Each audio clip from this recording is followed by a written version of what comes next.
So, no special involving the coronavirus about any industry would be complete without somebody telling you to wash your hands. So I thought I would do that whilst washing my hands for at least 20 seconds. Hello, hello, hello. It is time for more Talking Bollocks, and hot on the heels of previous podcast. That's right. Okay, so very quick intro that I normally do. Hi, Howard H. Smith, singing Acid Rain, do stand-up comedy, do the podcast, available on social media. Come find me. Hello, thanks for joining us. First time, hi, strap yourselves in. Coming back again, always a pleasure. Thank you very much for returning. So I'm going to go straight into what the hell is going on at the moment. Okay, here's what's going on. You are going to be getting podcasts dropping into your players at random, willy-nilly, quite a lot over this lockdown period. I decided early doors that I was going to use this as an opportunity to get some interviews done with people I've always wanted to get on the show, getting people back on the show. I've started the movie podcast. I got one episode of that down. That will be coming out. You don't need to do anything. You will all receive the movie podcast. Don't worry about that. It's called Movie Bollocks. This is called Talking Bollocks. And patrons at Patreon get Radio Bollocks as well. So there you go, 3 bollocks. Woohoo! Yep. That's a lot of effort for not a great deal of reward, laugh-wise. So patrons are getting an extra load of stuff. I'm doing. They obviously get their own podcast because they get to ask questions. They get to set questions for guests, and I ask them. They get their own podcast. They get the podcast early. They're also getting radio bollocks and all sorts of bits and pieces. Basically, what I'm saying is, you are all going to be getting lots of podcasts. Okay, patrons will be getting even more. If you'd like even more, sign up. Patreon.com/Howard H. Smith. $5 a month. You'll get loads of Acid Rain stuff. You'll get loads of Talking Bollocks stuff. It's all behind the scenes. It's all exclusive, and it's happening all the time. So these podcasts are going to be increasing. There's going to be more of them. Some will be long, some will be short. Some may only have one interview on, and some more. But I am definitely going to be getting these out as best I can. But this one here is an examination of where we're at the moment as given the lockdown and everything else. But before we get into that serious stuff, let's deal with, Tommy Lee. Their stadium tour begins at the beginning of June, and he's absolutely adamant it's still going ahead. So there you go. Coronavirus. We can't thank it for blowing out the worst tour in the world in the history of the world. Motley Crue and Poison. It's just ridiculous. Yeah, he urged fans to stay at home in an effort to curb the spread of coronavirus, explaining he's got some big stadium shit to do this summer. So there you go. In case any of you are wondering what we need, why we needed to stay in and stop the spread of coronavirus. One of the main reasons up there is not the contamination of people and dying and the pandemic. No, it's to make sure that Tommy Lee gets to do his fucking tour with Motley fucking Crue. Fuck off. What a wanker. No other word for it, really, is there? Il Nino members have come to an agreement over the name. Okay, so we can all stop worrying now. All of us who were worried about who was going to get the El Nino name. Would it be those people or those people? Well, it turned out it was one of them. Isn't that fucking great, eh? I'm so glad they came to an agreement. Checked out the new Creator track. It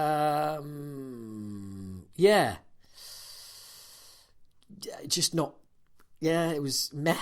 It was all right. I just get a little feeling with Creator that it's just becoming a little bit predictable. It's just, I don't know. Maybe I'm right, maybe I'm wrong. I don't know, but it's just feeling a little bit like, oh right, okay.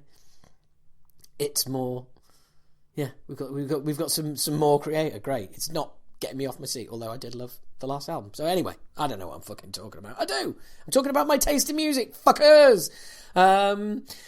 What else been going on? Biff Byford from Saxon was really, really honest. He had to cancel his solo tour. This was before all Corona kicked off. And here's his explanation. The honest truth is, tickets for the forthcoming tour have just not sold as everyone expected for whatever reason. So we have cancelled the dates as scheduled, with a view to hopefully revisiting at a later date. It's sad, as I was looking forward to the spoken word and live band show, but it's just not to be at this time. Yeah, I'm just loving the honesty, loving the just straight down the line. Look, we all thought this would sell, and it isn't. Personally, I'm not that surprised, but I'm not really in that camp, so I wouldn't know, how excited people would be to see it. But apparently, not that excited. So there you go. But here are a number of things that relate to the situation we're at the moment with the coronavirus. Firstly, no more people dressing up as Tiger King, please. I haven't watched Tiger King yet. It's not funny. You all just look like fucking weirdos, all right? I will get to Tiger King in a bit. It's in the queue. All right? Also, here's a couple of headlines that you just... This could only happen, right? This could only happen in a corona lockdown. Genuine headline on Blabbermouth. Megadeth's Dave Mustaine takes his miniature horse on a walk. Brackets video. Really? I mean, that is what you have been waiting for, isn't it? Dave Mustaine taking his miniature horse for a walk. I mean, fuck me. Every thrash metal fan's dream. Every Megadeth fan's fucking delight. It's video of Dave Mustaine walking his miniature horse. Hey, what next? Would you like some pictures of me next to my miniature tree? Or fucking bonsai, as it's otherwise known. To be fair, it looks like a normal-sized tree, because I'm small. Get it? Fuck off. Here's another one. Watch Papa Roach's Jacoby Shaddix sing Lean On Me as a tribute to Bill Withers. Hey, I mean, have you ever read two headlines that have made you not want to read the article more than Dave? There's something about that headline. I can't stop reading it. I'm fascinated by it. My eyes keep being drawn back to it. Megadeth's Dave Mustaine takes his miniature horse on a walk. Brackets video. Fucking hell. Oh, I mean, really awesome. I've got to see what the horse looks like. Hey? Got to see what the horse looks like. Has he got it? Is it called Lars? Has it had all his hair cut off? Does it constantly wear a stupid fucking hat? Has he called it Lars? Hey? Just so he can ride it and tell him what to do. Oops. Anyway. And here's another headline, which... I'm just going to read it. Sharon Osbourne on Ozzy's cancelled trip to Switzerland for medical treatment. We'll get there just later. Now, for any of you, the reason why this amuses me is because Switzerland is one of the only countries whereby euthanasia is legal. So if you want, basically, if somebody wants to die, then that's the country to go to. And it just sounds quite amusing that Sharon Osbourne is saying, yeah, don't worry, we'll get Ozzy to Switzerland sooner or later. Yeah, for the last time. Fuck me. That is just really weird. Just that as a headline. Oh yeah, we'll get him to Switzerland sooner or later. Oh yes, the land of euthanasia. Oh yes, I'll take him there, don't you? Get in there, Ozzy. Get in there. Get in there. Oh dear. So yeah, it's not been a great deal of time since the last time I spoke to you, but just the bizarre shit that is coming out during all of this is insane. Also, the Acid Rain album Obnoxious was 30 years old this week. It came out 30 years ago this week, so been doing some bits and pieces for that. But hey, you don't want to hear about that. You want to hear... Let's get cracking with some interviews, all right? Because this is a long one. 4 very different interviews for very different people for very different aspects of the music business, but I wanted to find out how everybody's getting on.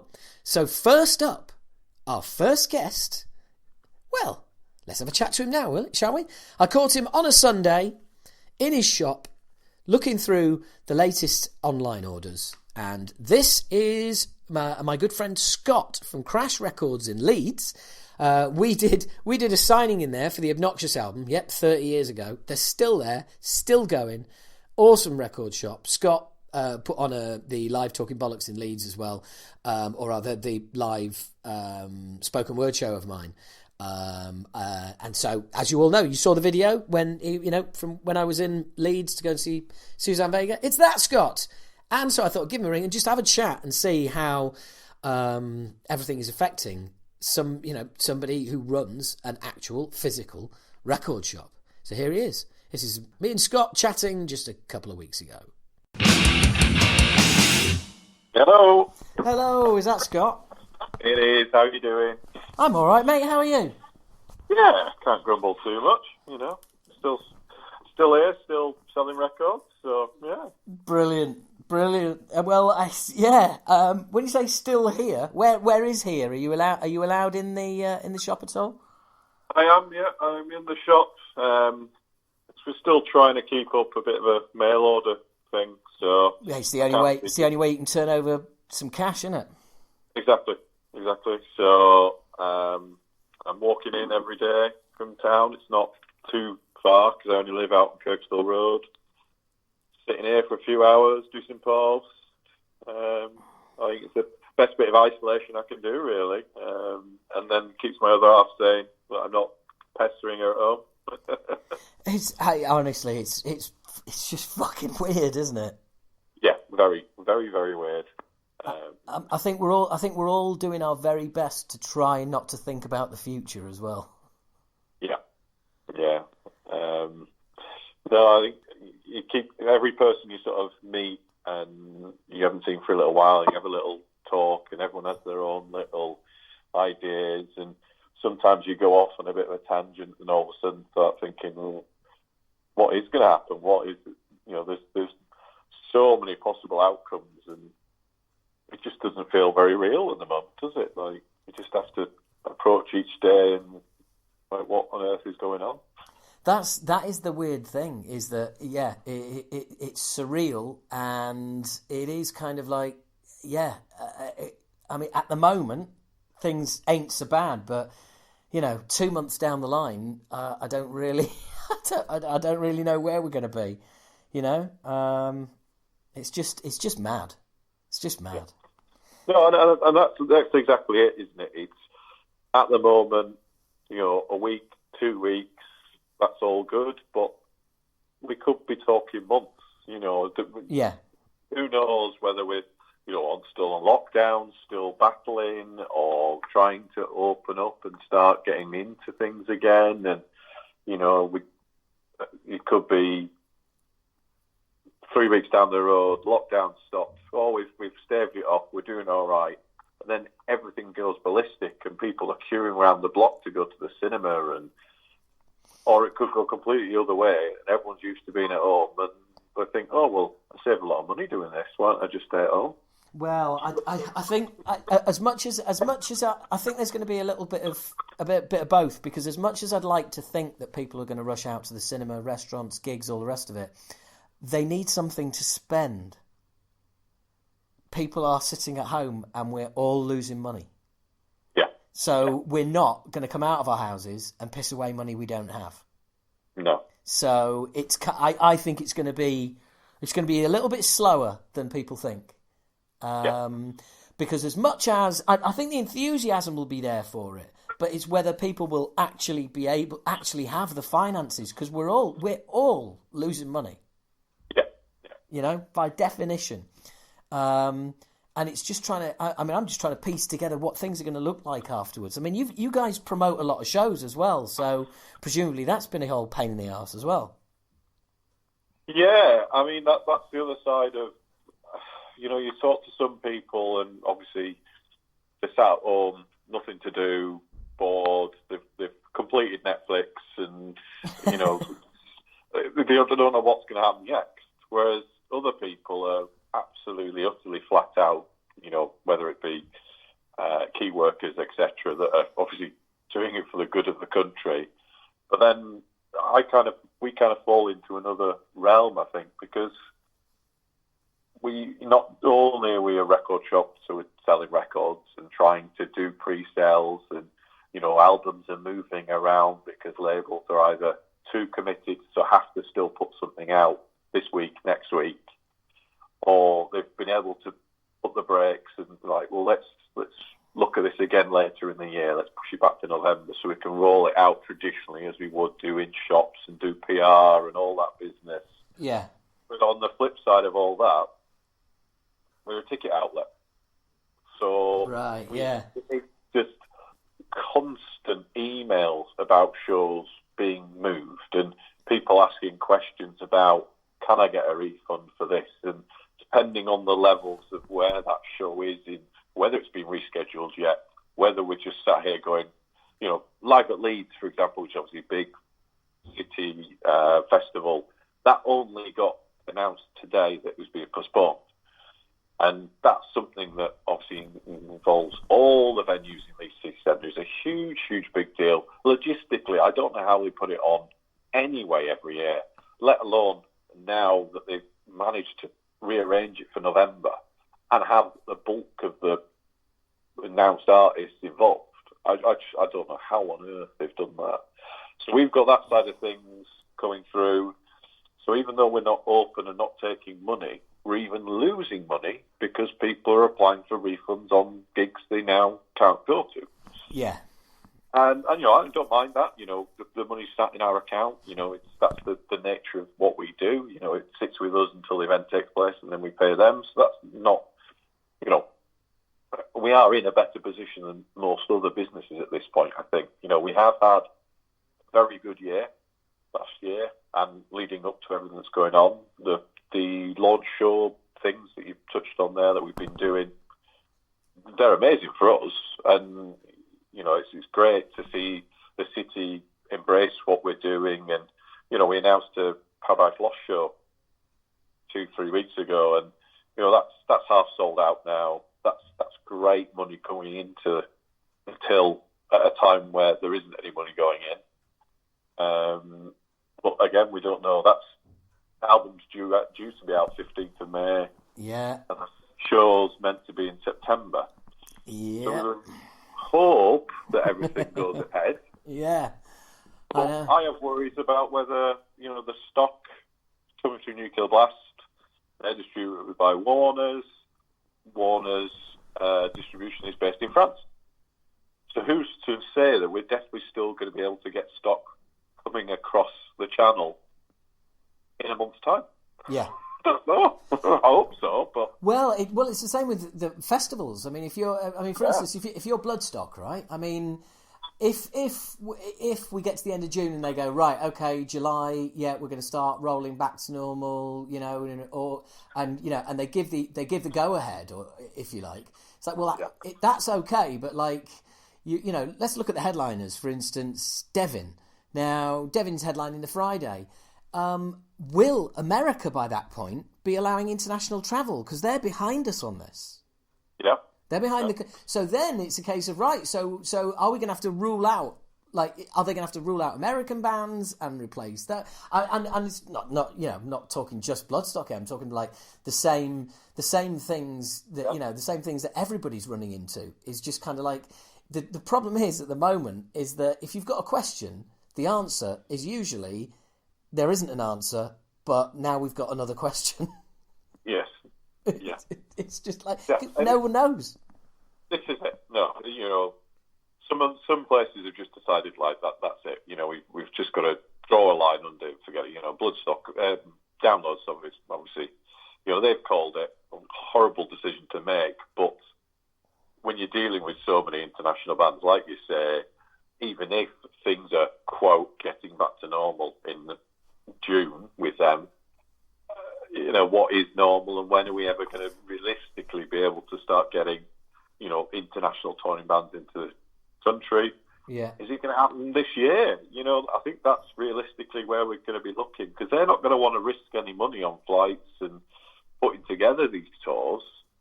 So it's just a very strange situation to be in for everyone.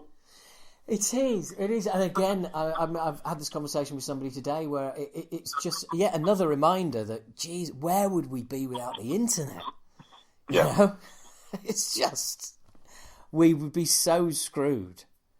You know, and like you said, at least you're able to keep something ticking over. What's the mail order business like? Are you finding that people are going, oh, I've got some time on my hands, I'm going to buy some music? Not at all. Yeah. No, I mean, we're not as strong online as some other shops. We're obviously a bricks and mortar. Someone walks in and buys a record from us. When we get chance, we'll throw on a pre-sale on the website. Sometimes we get a great reaction. Sometimes it's a bit of a fizz. We haven't seen a tremendous change either way since we've gone sort of mail order only. We're kind of still finding us feet. We are obviously only a couple of weeks in. We're not selling loads.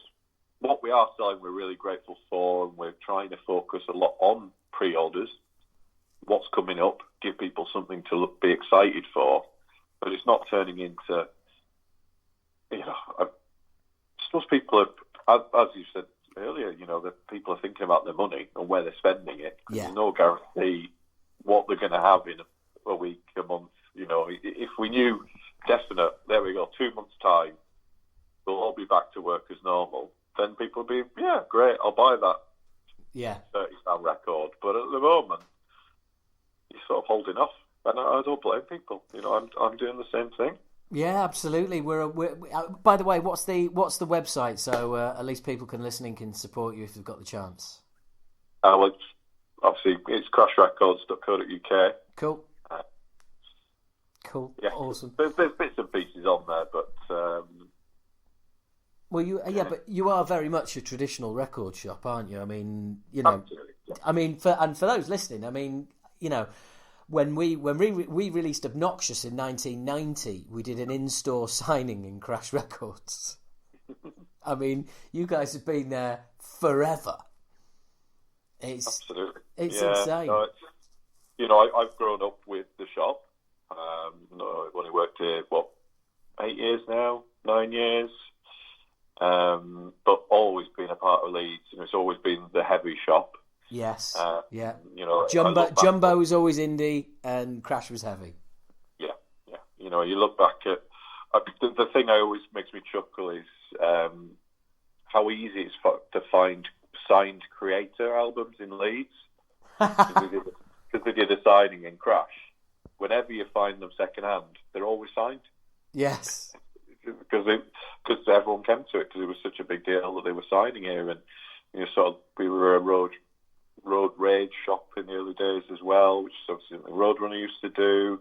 Yeah, bits and pieces with that, and yeah, I'm trying to keep that side of things going with the shop and focus on the heavy bit, because that's where I come from. That's my bread and butter.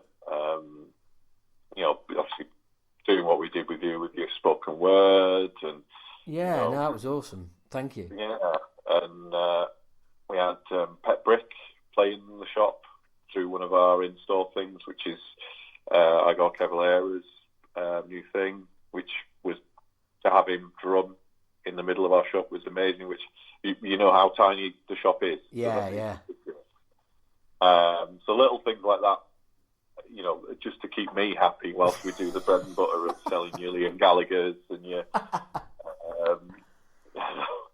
yeah. Look, Igor popping in and doing an acoustic gig. That's enough to put a smile on your face, isn't it? Let's face it. Absolutely. At one point we started thinking, is anyone going to come? I was like, I don't care. It's just for me. I'll just sit there, big grin on my face, watch him smash the drums, and he brought in these humongous amps, and I thought, what are you doing? This shop's tiny, but yeah, it's fantastic. Brilliant. And you've you guys have been doing like say in-store signings and like performances, things like that. You've been doing them since like forever. Yeah, definitely something. I think even before early days, they've tried to be involved as much as they can, because that's what gets people excited. You've always got to have an angle. You sign signings or signed, or you sort of see the vinyl resurgence. It's all about indie exclusives, or mail order exclusive. So there's always got to be an angle to pull people in. Some of the bigger labels realise this. Some labels don't. So yeah, it's certainly for us, and me especially, in the past 3 or 4 years, we've really, really focused on these, album launch shows. Yeah. Just to give customers something they wouldn't necessarily see. So, buy an album, you get to see a big band in a small venue. Yeah. Excuse me. And it's just fantastic, it turns an album that we would have maybe sold 1 or 2 copies into something we'd sell 300 or 400 copies. Yes. Which helps everyone, helps bands and labels week one, helps us. Oh, yeah, management and labels are big on those kind of things. Yeah. Big on them. Speaking of which, did you, I don't suppose by any chance you got the Acid Rain vinyl re-releases? We did, yeah. Yay! Just checking. Absolutely, yeah. No, it's classic tiles needs to be in our back catalogue, definitely. Brilliant. Nice one, mate. Nice one. Appreciate it. Of course. No. I mean, that Apple Core box set that came out a couple of years back. That sold really well. It's people always. That's what I love about metal as well. Is just people want to buy stuff. It's very much. People like a band and they stick with them, and they want the T-shirt, they want the box set, they want the fan. It's not like a lot of other fly-by-night genres where you dip your toe in, you have a little stream, I like that single, and that's it. We're fans and we listen to stuff and we buy stuff. We want to support people, and that again shows it's showing in that people are embracing us on social media as a shop, trying to buy stuff, and then I'm sort of sat here thinking, well, that's great, but let's get behind the bands as well. It's bands that are losing out on tour stuff. Gruesome, for example, I noticed the other day. It's obviously a great band, sort of modelling themselves on, death inspired. They were meant to tour with, is it Creosote, I think, this month in Europe. So they had to pull the tour. Obviously, there's all international bands out, and they were posting yesterday about they're going to sell their merch online. But the merch has actually got this, where it would have been the tour dates on the back, it says cancelled because of coronavirus on it. Brilliant. And I just thought there's loads of little things like that sort of popping up on social media. Again, because we've got that access to the internet, so we can all share this crazy experience that's going on and trying to help everyone keep afloat. Yeah, well, it is. It's just keeping everybody's heads above water, but also just keeping everybody's spirits up as well.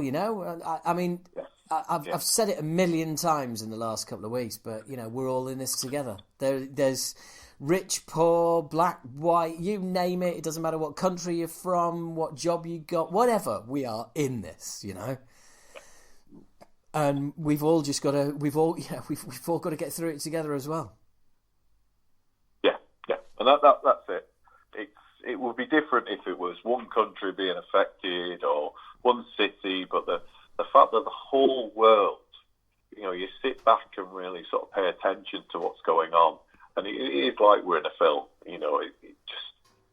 The streets are empty and everyone's working together, and you look at that news. You can sit and watch news 24 hours a day now, and there's always something new going on, and we just need to keep happy and keep ourselves, entertained, but also positive. We are going to get through this. It's just something new that we all need to work together to get out of. Do you know what, mate? That is a really lovely, positive message to end on. I think you've summed it up perfectly there. Absolutely perfectly. Look, Scott, I really appreciate your time. Thank you so much for hanging on at the shop for me. I do appreciate it. No, it's all right. Anytime. And I'll direct as many bollockers to you as possible. And obviously, as you know, we were going to be playing Boom in June. Still not sure what's happening with that, but when we do come up to Leeds, needless to say, you're on the guest list. Come down and say hello. Absolutely. No, it was already in my diary when I saw the tour announced. Very excited. Nice one. Obviously, we just, who knows what's coming over the next weeks and months. Yeah, fuck it. Who knows? See you when we're there. Maybe never. Who the fuck knows? Oh dear. Thanks a lot, mate. No worries, man. Cheers, man. Take care. Speak to you a bit. Bye. Bye. So there you go, guys. Really good chat with Scott. You've got an idea of how you can help them out. Your latest favourite record shop to get all of your online purchases from. They're great guys. Honestly, if you ever get a chance to pop into Crash, if you're in Leeds, then please do so. Great record shop. Scott has helped me out in the past. Great supporter of the band, and just a top dude. Hence, that's why he gets the thanks on the new Acid Rain album. So, moving on, actually, nearly everybody on this podcast actually got a thanks on the new Acid Rain album. I'm pretty sure Malcolm did. Oh God, if I didn't thank Malcolm, I'm probably punched myself in the face. So yeah, Malcolm did, Scott did, Andy Pilkington did, but I don't think I gave a shout out to our next guest. And our next guest, we've gone from record shop, right, let's go to the other end of the scale, and that's the person who makes the music to be able to put on that record and put it in a shop. So I am now going to introduce you to my chat with Neil Cooper of Therapy. He's been in therapy over 20 years, was in the Beyond back in the day, and this is a really interesting interview because we go all over the place. What I wanted to do with this is give you all the different aspects of, obviously, a record shop owner, a musician, a journalist, and somebody involved in the art side of the business, as in putting videos and covers together and stuff like that. So you've got kind of a different angle from a music business point of view as to how this current lockdown is affecting everybody. And Neil's is probably the most affecting of all these interviews and the most detailed. There's basically there's been a lot of shit going on. So why don't we find this out? There's laughs, there's some really heavy stuff going on here as well. There's all sorts thrown into this. It was a genuine pleasure to do. I mean, I've known Neil for so long, over 30 years, and it's always a pleasure to chat to him. I mean, we had a conversation a few weeks ago. We were on the phone for about an hour, and we both said at the end of it, do you know what? We should have recorded this.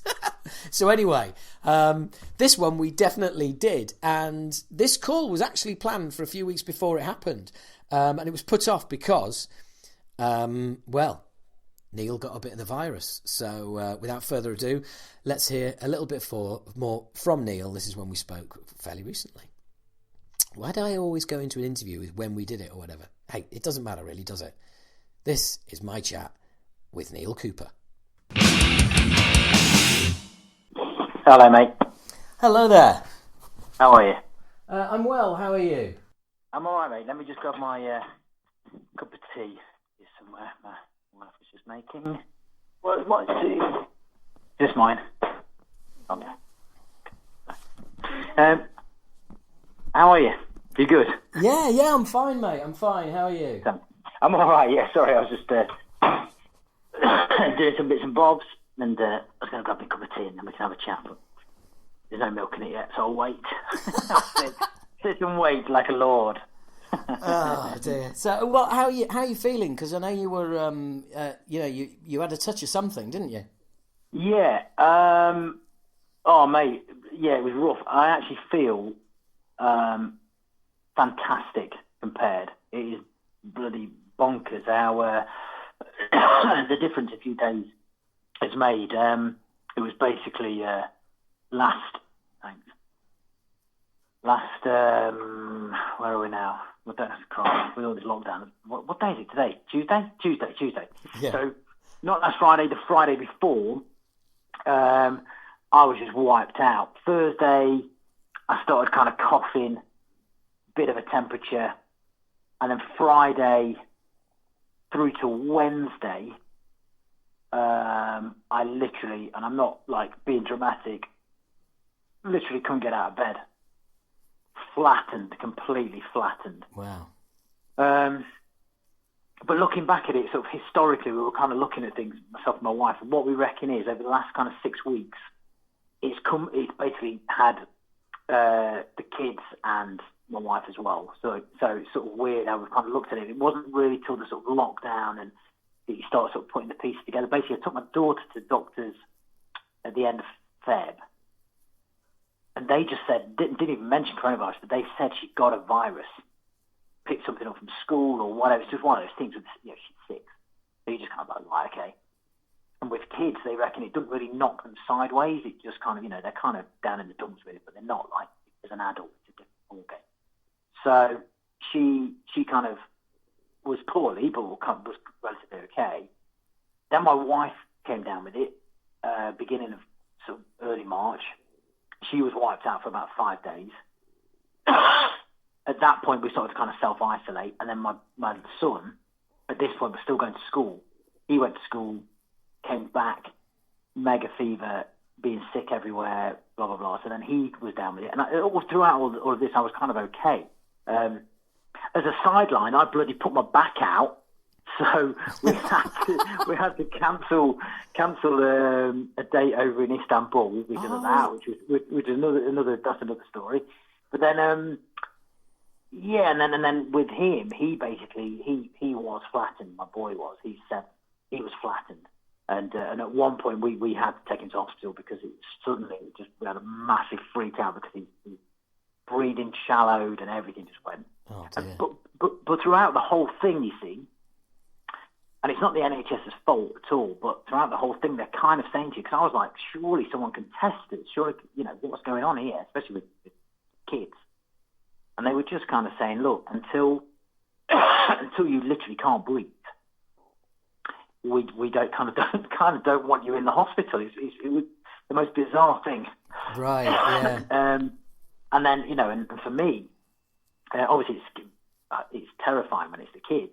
And then when I became ill, it's kind of like, okay, it was like really, I've had proper flu sort of once before, and it was like that. But with the temperature, you're kind of hallucinating, to be fair. And so it does freak you out. And it's the first, I've never known anything like it. I could feel it you can feel it sort of taking over your body. It's bizarre, the most bizarre thing. So do you think it was COVID-19 then? I think it was, yeah. And the way it kind of went through the family, and just all the symptoms, the massive, mega temperature, the cough, right? Okay. Coughing. Right. Okay. Yeah. Well. Yeah. I know. So I was going to say, because I'm sure some people listening to this will be thinking you sound ill whilst you're telling this story of how great you feel. But no, it's the maddest thing, and just kind of a complete head spinner, to be honest, because you're there and you can ring in 111 and they're sort of saying, kind of stay away a little bit. With my boy, they said, right, bring him down, but don't just start marching him into A&E or anything like that. Basically, it was crazy. Basically, bring him to the car park. Honestly, I thought you were going to say like put him on the doorstep, knock on the door and run away. Almost like that. It was like, bring us to the car park. Someone come to reception. We will then come out to him. We'll check him outside. Then, if we need to, we'll bring him in. So it was like, he was kept in the car. Someone went in. Doctor comes out all suited and booted with the protective gear and all that. Check him, and then they checked him over in the car. But then they did take him in. But when they took him in, it was like, right, don't touch anything, don't touch door handles, don't. So he was kind of in isolation. From his tests, what they reckon is that he'd had it, but had recovered, but had then got something on his chest from it, as a kind of, it become a complication, if you like, which then antibiotics and what have you would help with him. But normally, with coronavirus or COVID-19, they don't. Antibiotics are worthless, but something had happened to his chest, so he kind of fought it. And they were saying this with kids, they tend to kind of just fight it. It's almost like I'm no expert on it. I think it's one of those things where if you've been if you've got asthma, or as you get older, these things creep in, and if you smoke, and et cetera, et cetera, et cetera. But it was a lonely kind of. We just thought, well, obviously we're in isolation. My wife had already had it; she kind of been knocked out by it. The kids had. So when I was it was almost like, well, if we just totally isolate, that's that. So yeah, Jesus, it was a mad old time. And then from the Thursday, I kind of got out of bed, and then over the weekend, just quickly, I kind of started feeling. I still don't feel 100%, but nothing like. I mean, it proper. Yeah. Knocks you on your arse. Well, yeah. I mean, there's about 500 people. Sorry, you can completely see. To me, I lay there thinking, if I had any other problem, I mean, if you'd been through, whatever, just the general stuff, if you just had an operation or whatever, having that on top of you being ill, you can see why people are in trouble with it, and you can see why. Yeah. When they first discovered what it was doing, you can see why this whole isolation thing, why it's so important. You really can, because I'm sure the World Health Organization are just going, Christ, you've got anything going on, and then you have this on top. Yeah. I think I was really, all four of us were really lucky that none of us are big smokers or anything like that. None of us have got asthma. None of us got any general problems in that sense. And you just kind of like, that. So we kind of all sort of came through it, okay. Yeah. Thankfully. Well, like you said, you made it through. Thank goodness. Yep. All good. yeah. Apart from all of that, well, it almost seems trivial to even kind of talk about the band now.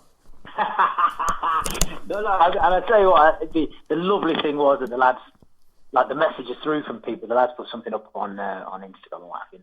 Oh, it just meant it just really does help. It's bizarre.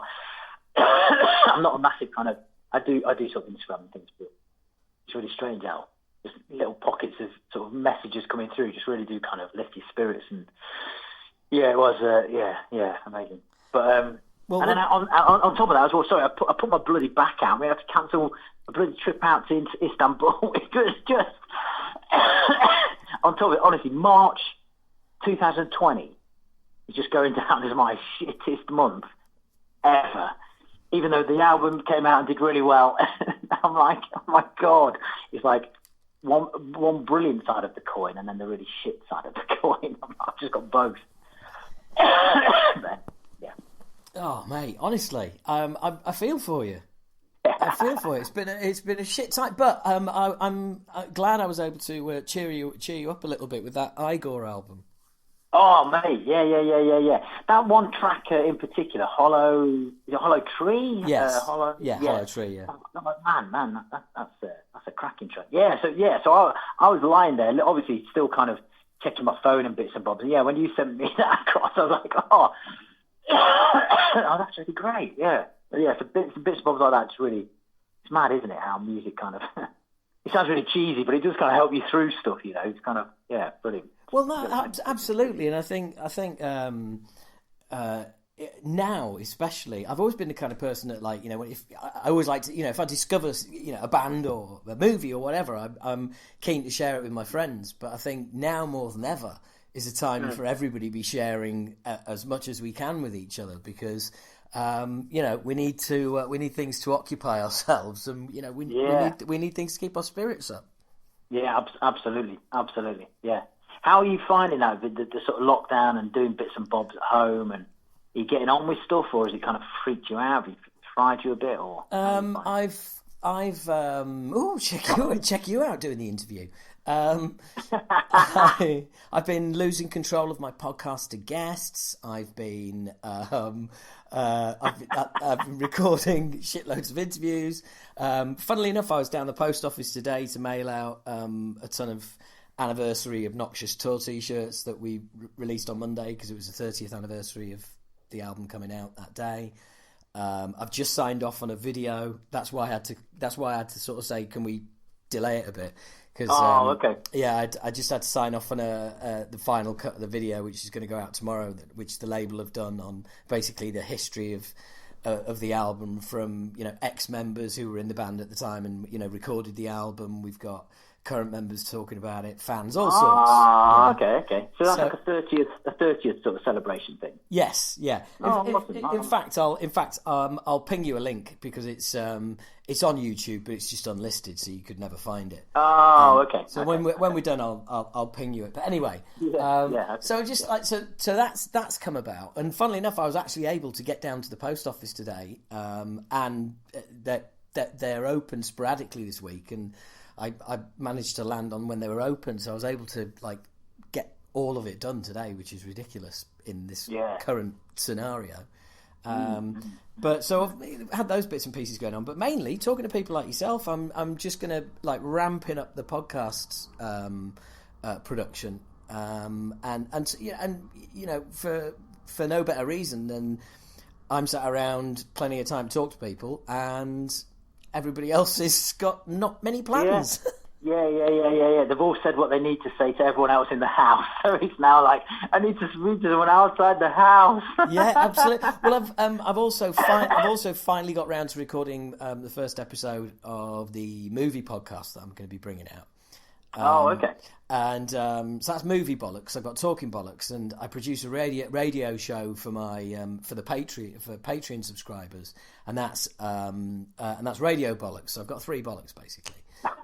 That's where I was going with that. It's not really worth it as a payoff, really. It was worth the wait. That. Yeah, absolutely.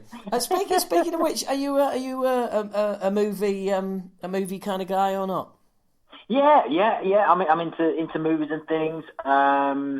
You know what though? What I find is since having kids, that's my main problem. Just like sitting down and having time to bloody digest it. But yeah, when I can, I'm trying to think of anything decent I saw recently. You know what I saw the other night, which I kind of missed as it came out. Not exactly sure when it came out, but I saw the Joker the other night, and what was the other one? The other big one. That's Once Upon a Time in Hollywood, is it? Oh, right, yeah. Yeah. And I, you know, they kind of passed me by when they came out, and I kind of sat and watched them the other night in a lockdown sensation, and I thought they were great, yeah. But over the time, you know, we tend to kind of watch a lot of movies when we're on the road and stuff, and it's that classic thing of, you know, when you're travelling loads, I tend to download stuff and watch it on tablet. I'm trying to think recently anything that sort of. Did you? You like both those? Did you? Once Upon a Time. I did actually. Yeah, I did. To be honest, yeah. Were you not a fan? Well, I was going to say, in that case, I'm definitely going to get you on the podcast because I didn't like either of them. Okay. But I'd love to get you on purely because it's you know it's a great chance to just delve into something that's not music. Yeah, absolutely. Yeah, I'm trying to think because there's stuff on the road. The one recently that I saw that blew It's all right, mate. mind. It's all right, mate. You've passed your audition. Okay. You're on. Okay. All right. We'll have a chat at some point. Yeah. But one to check out, just very quickly, check out. Go on. Is it's called Passive Blood. Passive. And it's Passive. Pass. Path. Path of Blood. Right. Okay. Right. YouTube kind of download movie. And it's crazy. It's almost like a documentary type thing where a guy basically they find. Hang on! Don't tell me. You've told me. I'll go watch it. Check it out. I will. It's one of those ones that, I watched it on the road, and it's one of those ones where you literally take you obviously in the back of the bus, van, whatever you're travelling in, take your headphones off and just go, Jesus Christ, what have I just watched? It's like. But yeah, Google it and have a look. But it's really, it suddenly just opens up a side to things. That's all I'll say. Opens up a side to things, which is kind of, okay. Well, in which case that's a good jumping off point for our interview on the movie podcast when we do that. Okay, there you go. Right, great. Now, so edit all this out then, all this bit. No. The thing is, you know, it's good for people to hear, especially at the moment. It's good to hear for people that you know, musicians are human beings too. Do you know what I mean? It's like I think people can, people can come and watch you night after night on tour and go, like, oh wow, isn't it great? Wow, being in a band, it must be great fun. And it's like, well, yeah, and being a celebrity, that must be brilliant. And it's like, well, yeah, but everybody has the same fucking problems and worries, insecurities, family issues, whatever they are, going on all the fucking time. Absolutely. You might be on stage and wow, doesn't that look like the life? But you might be absolutely juggling 10 kinds of shit for the rest of the day. Yeah. Funnily enough, this is really, really interesting. The reason, when I put my back out, I went to this physio guy, and one thing he said to me, which was great, and he was fantastic, but he did all the kind of, the crunching and all the usual kind of stuff, with the sort of physio on my back. Sorted me out brilliantly. He was, he was perfect. But one really interesting thing, over the time, I went to see him like 3 times in the week when I did it. And we just got chatting and stuff, and he said half the time, he gave me all the stats, saying, to be honest, people don't ruin their backs by lifting pool tables. They don't. You won't be able to lift it. You can't do it. So half the time, and I thought he'd be the opposite to this, but he was saying most of the time it is down to what you've got going on. So think about it. What have you got going on? And I was thinking, well, we've got the tour coming up. My dad had been really ill. And just stuff like that. And as I started talking about it, he said, there you go. That's what it is. He said, you're juggling loads of stuff. And all of a sudden, your back's just literally gone, right, mate, just stop for a minute. Yeah. Down tools and give yourself a minute. That's what it's doing. He said, that's your body just saying, just hold fire for a minute. He said, and then, and you can, that's why I said, all backs and pulls, muscles, it's when you're tiny shoelaces. It's when you're bloody lifting a cup of tea. It's not when you're doing something really strenuous, 99% of the time. And I thought that is so true. He said, it's psychological. It's in your head. It's not in your head as in it's not really there happening. He said, it's the stress. And your body reacts in a certain way. And like you just said, you can be doing shows or touring or recording or whatever. But, Christ, we're not... Okay, for an 18-year-old, that's one thing. But for people of our age, it's like, well, life's still going on, You've got bills to pay. You've got, family to consider, what's going on. And, things are happening. And, it does build up, same as with everyone else.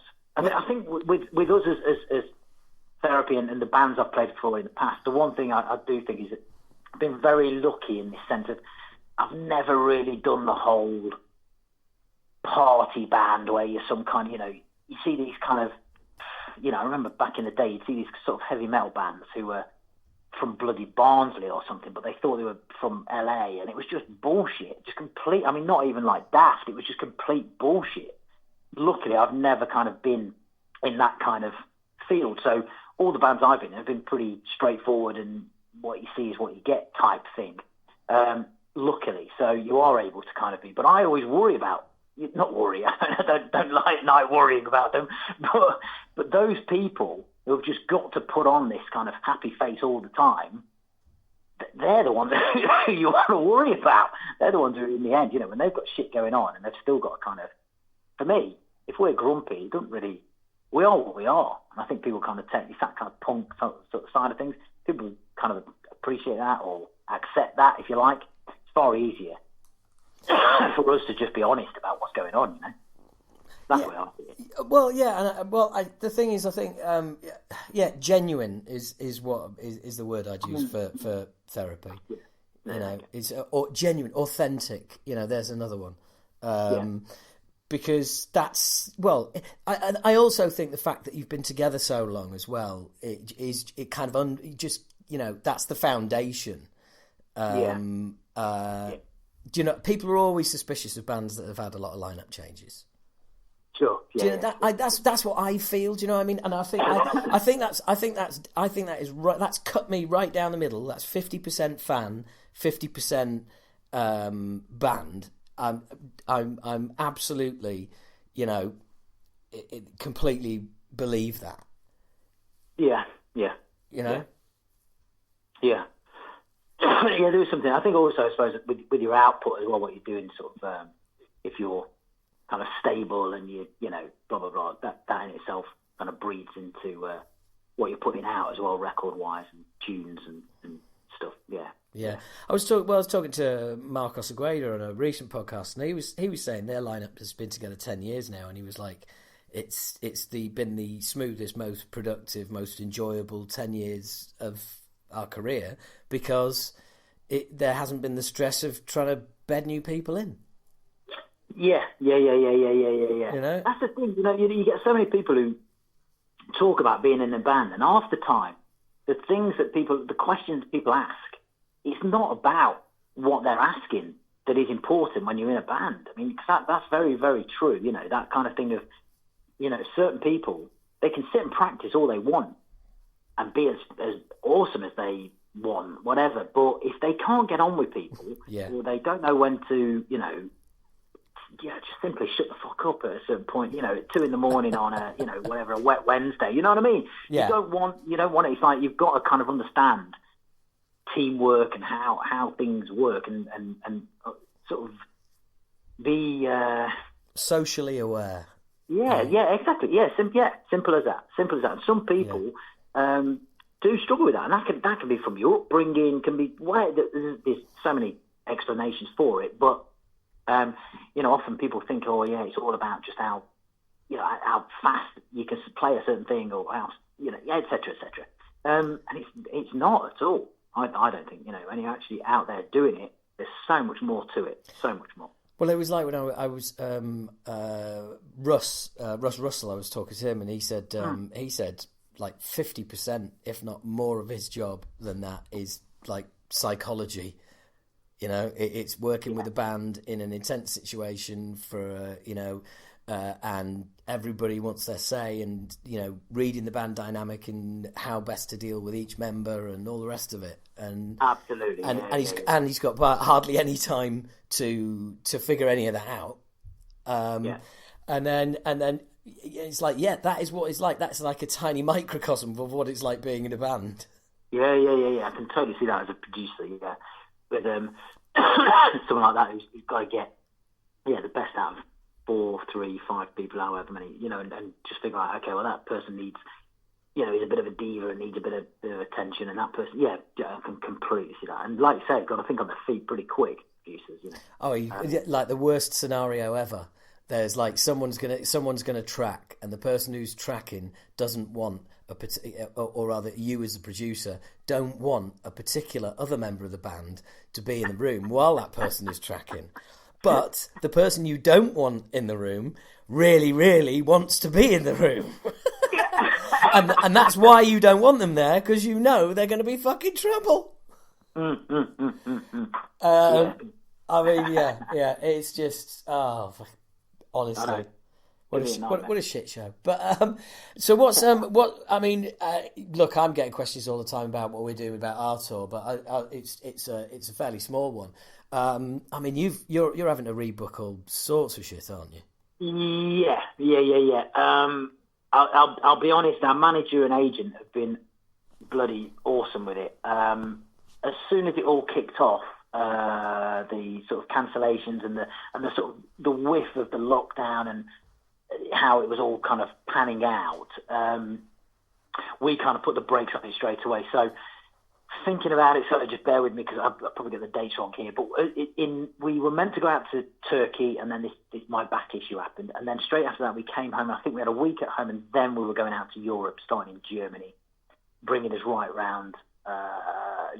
We did Belgium and Holland, and coming back doing Manchester and London. So that was all in place, and then we were going to do some festivals and then go back out in September to take us up to Christmas. So that was all kind of in place. And then as the lockdown sort of, or talk of things started to happen, our management straight away just said, right, well, let's just get a grip of this, and spoke to all the promoters and said, right, effectively, we would rather be fair to the fans and fair to everybody and say, well, let's cancel this now and rearrange straight away, because as soon as everyone starts going into lockdown, you're not going to be able to rearrange. You're not going to be able to, you know, it's going to be a nightmare. So let's do it now. So we were really lucky in that sense. Our manager and agent were really proactive. So we've just had to shift everything to the back end of the year, which it's not a problem. just means that we'll be doing far more shows between September and Christmas than we were going to be doing. Excuse me, which is fine. But we'd kind of paced it, just how you do. We'd kind of do 3 weeks, 4 weeks, come home, do another 2 weeks, come home. Whereas now I think we're going to kind of do a bit of a stretch from September right through till Christmas. But it is what it is, and we're determined to get out and redo the places that we had booked. And luckily, that's the way it's looking. Everything's coming into place. So, because this Saturday gone, a few days ago, we should have been chilling in your dressing room having a beer together. Yes, the Camden, yeah. Yeah. And all that, that was sold out God knows how long ago and stuff, and you just think, we were so looking forward to it. And that's the weird thing, It's like, you're so looking forward to it. And also, psychologically, you get built up. And I'm now, with having the 2 kids and stuff like that, you have to almost like build yourself, I do anyway, I have to kind of get into a mindset of, right, I'm going away, yada, yada, yada, leaving the family for 2 or 3 weeks or however long. And then suddenly just like the bubble to burst, bing, you're not going anywhere. It's kind of like a weird thing that your head goes through. It's like, oh, okay, shit, right, so we're not doing that now. So and you're just really looking forward to it, Yeah. So well, look, just between you and me, all right. You don't need to play this back to your wife, right? But when you go out on tour again, you are going to be so fucking looking forward to it. It is going to be untrue. Mate, I'm telling you, I said to the lads, after everything that's gone, that I've been through over the last kind of month, right? I'm actually worried. September to Christmas, I'm worried for what's gonna be going on, because I'm gonna explode. I'm telling you, I'm just gonna be so up for it. It's gonna be mental. It'll be like it's your birthday every night. Yeah, it could. Well, yeah, exactly. But I fear for the audience, because I'm gonna be just going loopy. Yeah. It's going to be a bit special, but but also, right, you rescheduled the tour, but one thing when you talk about any topic, and the lockdown, there's always like you look at a problem, and no matter what it is, no matter what you're talking about, whatever sphere of entertainment, business, whatever it is. You see a problem, you start talking about that problem, and the one thing that always happens is there's never an answer, and it usually just leads to more problems. As people start like investigating the subject, it just means that there are more and more problems that we don't have answers for because we don't know what's going to happen. So basically, the point I'm getting to is in a very convoluted way, but hey, fuck it. What's kind of knock-on effect are you gonna feel any, as in with I know you're writing the album at the moment, aren't you? Yeah. So we're writing and stuff. I think at the minute we're obviously, because we're all so far apart, we're not meeting up at all, obviously. But we just tinkering away with stuff at home ourselves until we just see what happens when things start to be relaxed. Right. We're a little bit like you said, you've got to go with the flow. We have festivals all in place, and we're kind of hearing, that's still happening, that's not happening now. We're so up in the air. There's no point in getting your knickers in a twist about it. It's like, it is what it is. No, so let's just, the Abbey Road Greatest Hits came out. That's done great, and so for me, that's given us a bit of time. People can kind of digest that over the summer and et cetera, et cetera. Yeah. It's not like we've got to get an album out before the end of the year or anything like that. So we can let's just take a time, get it right, get it so that the three of us are happy, and then we'll go from there. Yeah. What's going on now? It is what it is. So it's just one thing I found is that normally, you see, I've got a bit of a setup away from the house, which is like electronic drum kit and this, that, and the other. And I'm trying to get that back into the house and kind of just to kind of set up a bit of a, things like that where you're just juggling, trying to kind of arrange stuff. So I've got a bit of a studio set up, which basically is in the old family home where my dad's still there, you see. So I've got like a back bedroom just full of drums and bits and bobs and stuff. So, but I'm trying to get my electronic kit at my house. But I'm kind of steering clear of my dad, so stuff like that. So it's shit like that I'm thinking of, not what's happening in 3 or 4 months' time. I'm going like, right, how can I get in there without coming into contact with my dad? But yeah, he's 83, so really, that's a priority to keep out of his way, keep him safe. So. Yeah, well, I'm same with my mum. She's 84, but she's 200 odd miles away. So I think that's a safe enough distance from me. Yeah, you're right there. Yeah, you're right. Yeah, I'm all right. But yeah, it's kind of, you're right. That greatest hits has just kind of filled a nice little gap for you there, hasn't it? It's really, it's bought you a nice little bit of time. Really, you know, as a place for all this to land in a career perspective, it's kind of, the timing's not that bad. If it just means that you've had to reschedule one tour, it's not really going to affect the timing of anything else. So it's not too bad, really. Yeah, fingers crossed. And the thing is, as well, I mean, one thing I was thinking was, just depending on, the only thing is, I suppose, if it's extended, and if it is for the right reasons. So no one, exactly. No one's going to know about it. But what I would like, and which is really important, I think, is that we do the shows late in the year at a point where everyone's comfortable. My main thing is, that is my big thing. I don't want to play in front of crowds who are still kind of, and obviously everyone's going to be hungover from this, but there is that element of, let's go and do the gigs when it's right to do them. Let's not just go and force our way onto people. It's like, that's my big thing. I want to make sure the crowd's comfortable, everyone's comfortable.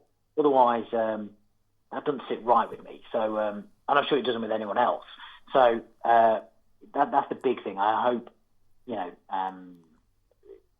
people get a grip of what's going on, and we kind of understand what. And if it's not safe to do them, well, and it gets postponed again, well, so be it. It's just the way it is. I think it's really important that we get our priorities right.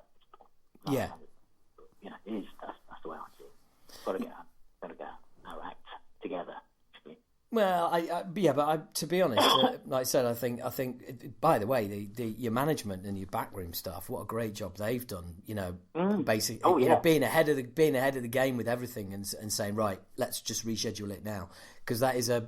Because we're sort of rescheduling bits and pieces. We're hanging on. I got an email from Bloodstock today. They are still, they're still kind of like. I saw that. Yeah, they're still going ahead, aren't they? So what's the date? What's the Bloodstock? Well, let's not. Okay. No. Okay. No. What I mean is, yes, it's going ahead at the moment, but it's August. We don't know what's going to happen. But I mean, let's say like July the 1st, restrictions start getting lifted. Yeah. Right. Let's say that's July the 1st. At what point is it going to be okay to have 20,000 people in a field? Exactly. Yeah. That's a big one, isn't it? Yeah, it is. And by then, I mean, we may have a vaccine. We may have ways of people gathering that are safe. Such as like walking through fucking footbaths of chemicals, whatever. I don't know. But I'm just fuck you. No. I'm just laughing at the idea of it. That's brilliant. Should have that anyway at Bloodstock, because you're walking and you walk out. And I better be careful here, because I want to play Bloodstock. I want it to go ahead, and more importantly, I completely agree and stand shoulder to shoulder with them on their stance, which is we are not cancelling because we're in August, and I completely agree. Yeah. Of course, Download had to cancel it in bloody June, yes, but we're basically we're talking very nearly 6 months away. So I think they've got to give it every chance to go ahead, every chance. And I mean, I've got to be honest. If Bloodstock doesn't go ahead, that will be the worst thing that has happened to me in the entire lockdown. So I can't really say that I've had a bad lockdown if that's the case. You know what I mean? But I would be absolutely gutted. Yeah. Because it's a tough one, isn't it? I mean, it's you can understand them trying to, you just, like I said earlier on, you end up talking yourself full circle there, because when you actually look at it and go, in the scheme of things, if it's got to be cancelled, it's got to be cancelled. That's that. So you kind of obviously you want it to happen, of course. Yeah. And from their end, yeah, like you say, you can understand why they're sort of saying, well, let's just see what happens. And to be fair, across Europe, I think they're the same. Oh yeah, absolutely. And I think their stance is common sense as well. Because, well, quite simply, it just keeps coming back to that same thing we keep saying: nobody knows, no one knows. You can't make decisions based on what you don't know. You can only make decisions based on what you know. And at the moment, what we know is that if it was next week, it'd be cancelled. Yeah, sure. It's in August. We don't know. Yeah. So it's just we'll just wait and see. Just wait and see. But it's and also what the whole industry looks like after all of this is an interesting question as well, because I know a lot of people have said, I think people are going to be out of the house. Oh, they want to go to gigs, live music. Yeah, it'd be great. And don't get me wrong, I'm all for that. Brilliant. And I'd like to state for the record, an optimist, but I am also a realist. Are people going to be running out of their houses and desperate to go to live music and all the rest of it? Don't get me wrong, they may well be, but are they going to be able to do that having spent months earning 80% of what they normally earn? Yeah, there is that. And I would imagine there's going to be a fair old jump in unemployment as well. Yeah. And also, I think people just psychologically are going to have this hangover. Well, yeah, that was next. Yeah. And then come home and, do they pass on whatever they pick up at the show to their folks? And I think everyone's got their heads around that now, that it's not about you being ill. It's about who you're passing it on to that could be more ill, if you like. Basically, what you're saying is, how long is it going to be before audiences are happy to be audiences again, to be packed in next to each other? That's it. Yeah, that's the thing. And so there is that. I do think that people are going to have to be quite discerning. It's like, whereas they may have gone to see 2 bands a month and been to the cinema 4 times and whatever, they're going to have to. Everybody's going to be cutting their cloth. And funnily enough, I was listening to a boxing promoter being interviewed. An American boxing promoter today, and they were talking about what about if Fury Wilder steps aside and Fury fights AJ, after all this is lifted, could that happen? He goes, yeah, well, it could, but what you have to remember as well, something that we're going to be looking at is we're going to have to look at our prices. And I was like, oh, right. And he was like, because he said people aren't going to be able to afford what we have been charging for pay-per-view before all of this happened, because people ain't going to have the money.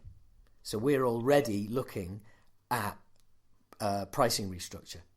Wow. So it's like, yeah, right, okay. I think to be honest, this is the one sort of one of the things that will come out, just a shift in just general perception of almost like who's key to keeping things rolling.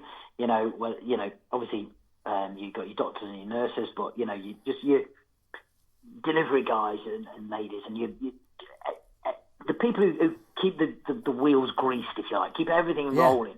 And I think just society-wise, anyone with a brain kind of appreciates that anyway. But for a long, long time, that side of the economy has been kind of not so much overlooked, but in general taken for granted. Taken for granted. Absolutely taken for granted. I think at the moment, you've got all the. I think what I'm hoping is that the blatant sort of the Boris Johnson and your Tory kind of classic sort of Eton style Entitlement? Yeah, entitlement and just privileged. These privileged people who stand up, and they've been taught how to get up and speak in front of people, and they've actually convinced the normal working man that they are on their side, and it's utter bullshit. And I'm hoping that something like this, something as devastating as this, will just wake people up a little bit to just the general kind of, and it's very simple, just the general, what's important, what is important, and not kind of just not toe the line and take the crap that is being spun. Do you know what? Continually, social media and all that, and all the Dominic Cummings side of things, where everything's like strategically, we're being manipulated strategically, everyone, and I've got many friends who, I come from a complete working background. I've got many friends who literally are kind of convinced by these people. They're convinced by Jacob Rees-Mogg. They're convinced, and I will stand there and say, "Are you look at the bloke? Are you serious? You think he even considers you as a normal working person? Are you serious?" But what is so clever, and I stand by this, what is so clever is that they have almost like convinced a large amount of the public that what they're doing is right. And it's like, it's like that thing back in the day where someone said the classic line about, the greatest thing the devil ever did was convince everyone that he didn't exist. Yeah. And it's that. It is that. Is that another movie reference you just chucked in there? Just there you go. Just off the wrist, like it was nothing. But it is. That's what's happened. They have convinced a normal working bloke that they are on their side. They're blatantly not. But they have convinced them, and that you've got to kind of take your hat off for that. It's like how you've done that is pretty. It's evil genius, but it is genius. Well, seeing as how you're in such an upbeat mood at the moment, can I piss you off a bit more? I actually think that two things, great things, happened for Tony Blair in his premiership. One early on, one a little bit later. Those two things were, and I clarify this, but two great things that happened for him, not two great things that happened. Firstly, the death of Diana. Secondly, the Iraq War. Diana happened fairly early into his premiership. He became the People's Princess. That term was coined by Tony Blair, and he got to look regal, and that really helped him. Mm-hmm. Then he got the war, and he was the man. And if you get through a war, you get the next election anyway. That's a buy, unless you're Churchill. But that's the exception that proves the rule. So Johnson has got the biggest majority since Blair. Few months in, pandemic. He'll be the man that got us through the pandemic. He will be the Churchill of virus bashers, I'm afraid. So because the same working man that you're talking about is going to be hammered by the media about what a good job he's done. But to be honest, do you know what? Just to put politics on hold for a second here, I would like to say I couldn't give a fuck who's in power at the moment. There's a pandemic, and whoever's in charge, I am behind them 100%, and anything I can do to help. That's the point. Anyone who is in charge, the dudes in intensive care. Yeah, so I think ultimately, I'm sure whatever happens, they'll look back on how this was handled, and there'll be big inquiries and all sorts like that, and it'll fizzle out. And the reason is because there is such thing as a pandemic budget that every government has, every British government has, and of course, believe it or not, no British government in the last 50 years has been keen to fucking have a pretty big one. Yeah. And also, it's like there's things where you can tear it apart. Like in 2016, they did the pandemic sort of, when there was a paper written about how the country could cope with it, the internal mechanism, like hospitals and blah, blah, blah. And they said, look, this needs to be improved and we need to just watch this. And there was a paper written and a lot of it was ignored. And everyone's kind of been citing that sort of thing, they should have, it's like, but this kind of stuff happens all the time. And what's going on at the moment is, it's unprecedented. It's crazy. So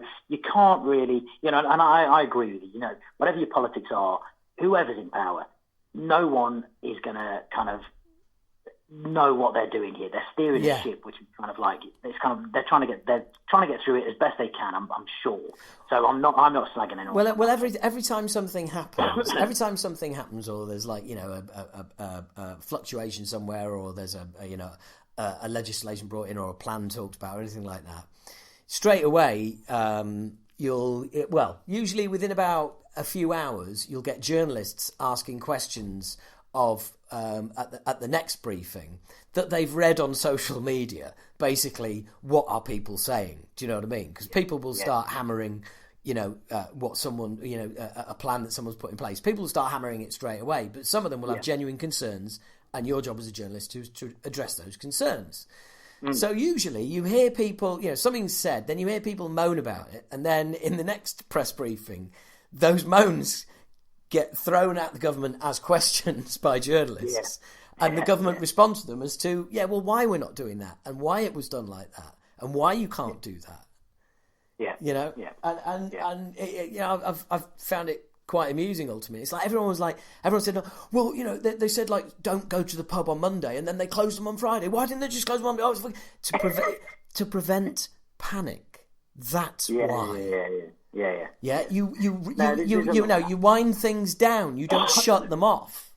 No, I know. I think the thing is as well, though, it's one of those things where I'm a firm believer in, like you said about the entitlement and the privilege. The one thing is when something like this happens, I think there'll be a wake-up call on both on the right and the left side, to be honest with you. I think a sense of when things are being done, you're going to have people having to just go, they've done their best there. Equally, you're going to have certain things where what I don't like is, and you still see there's still a hangover of it in this kind of privileged entitlement sort of mindset where, this whole, pinpointed one thing, this whole talk of the ventilators and stuff where they were ordering 30,000 and then they said, well, actually, we've only got 30 this week. And it was all like, that's a hangover from before the pandemic. It's like, don't just say stuff to people.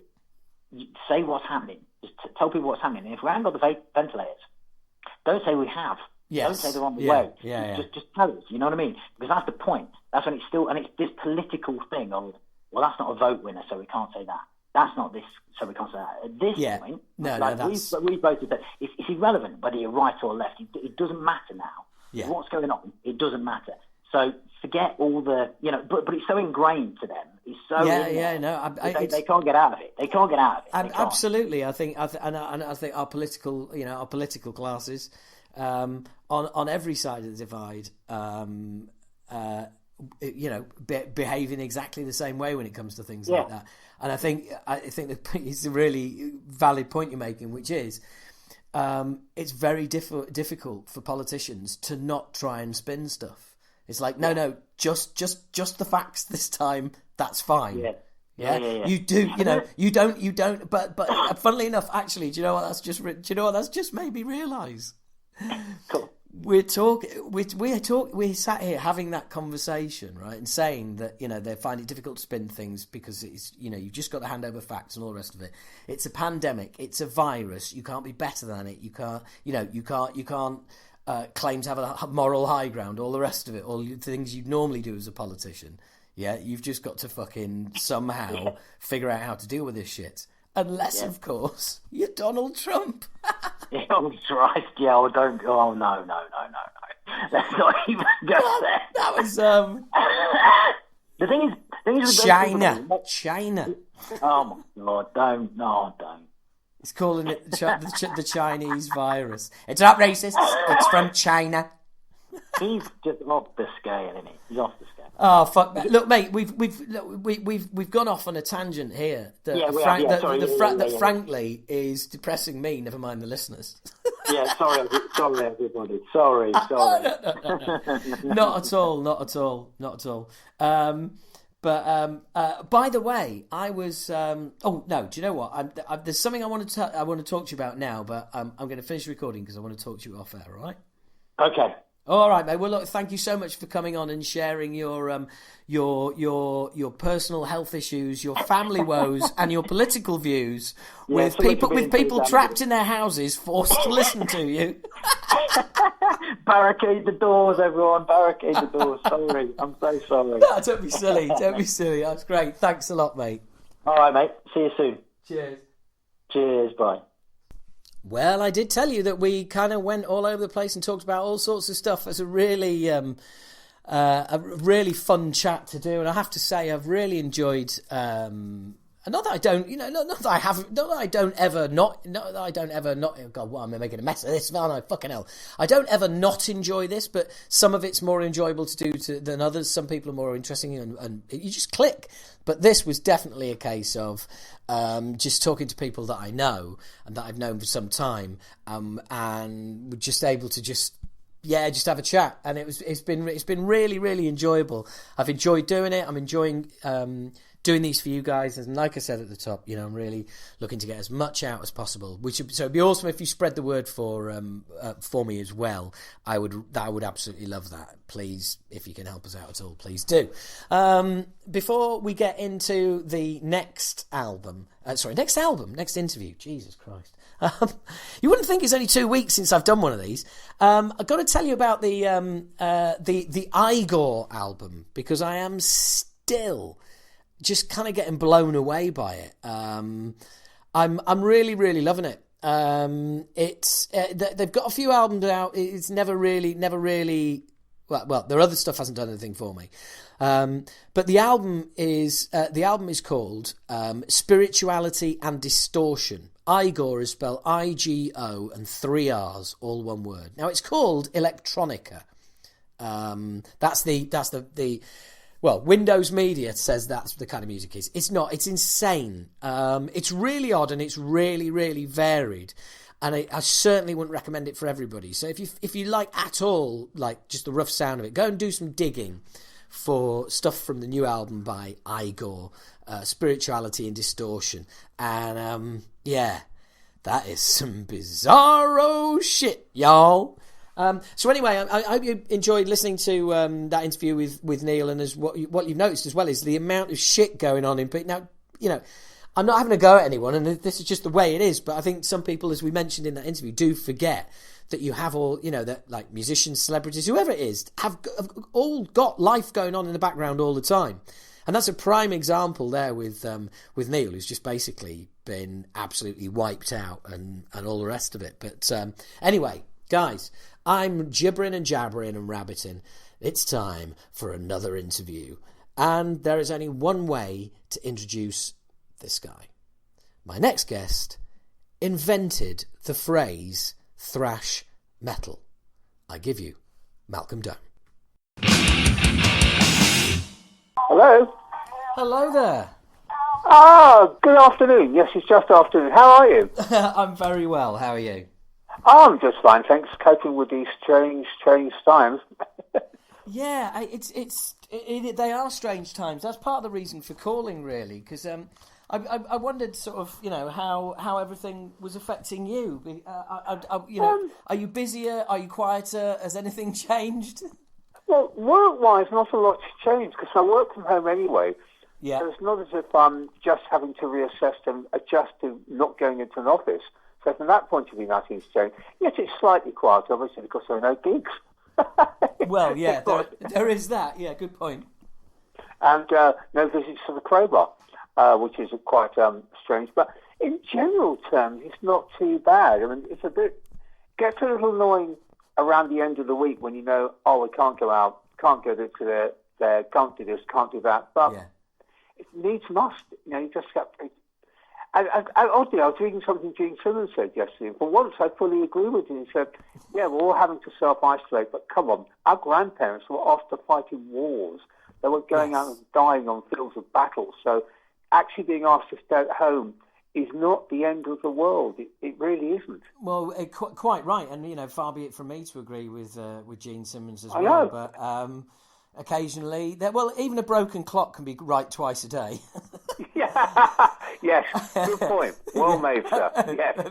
But the thing is... How are you coping? Yeah, but do you know what? Everything you just said, same here. I work from home, and what I'm missing is gigs. I mean, this is the longest that This has probably been the longest I've been without performing for about a decade.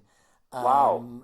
Because whether it's like I'm usually doing at least 1 or 2 gigs a week. So to be down to nothing is and the thing is it's quite unnerving as well, because I've spent over 25 years building a comedy career, and I have 2 agents, both have gone under.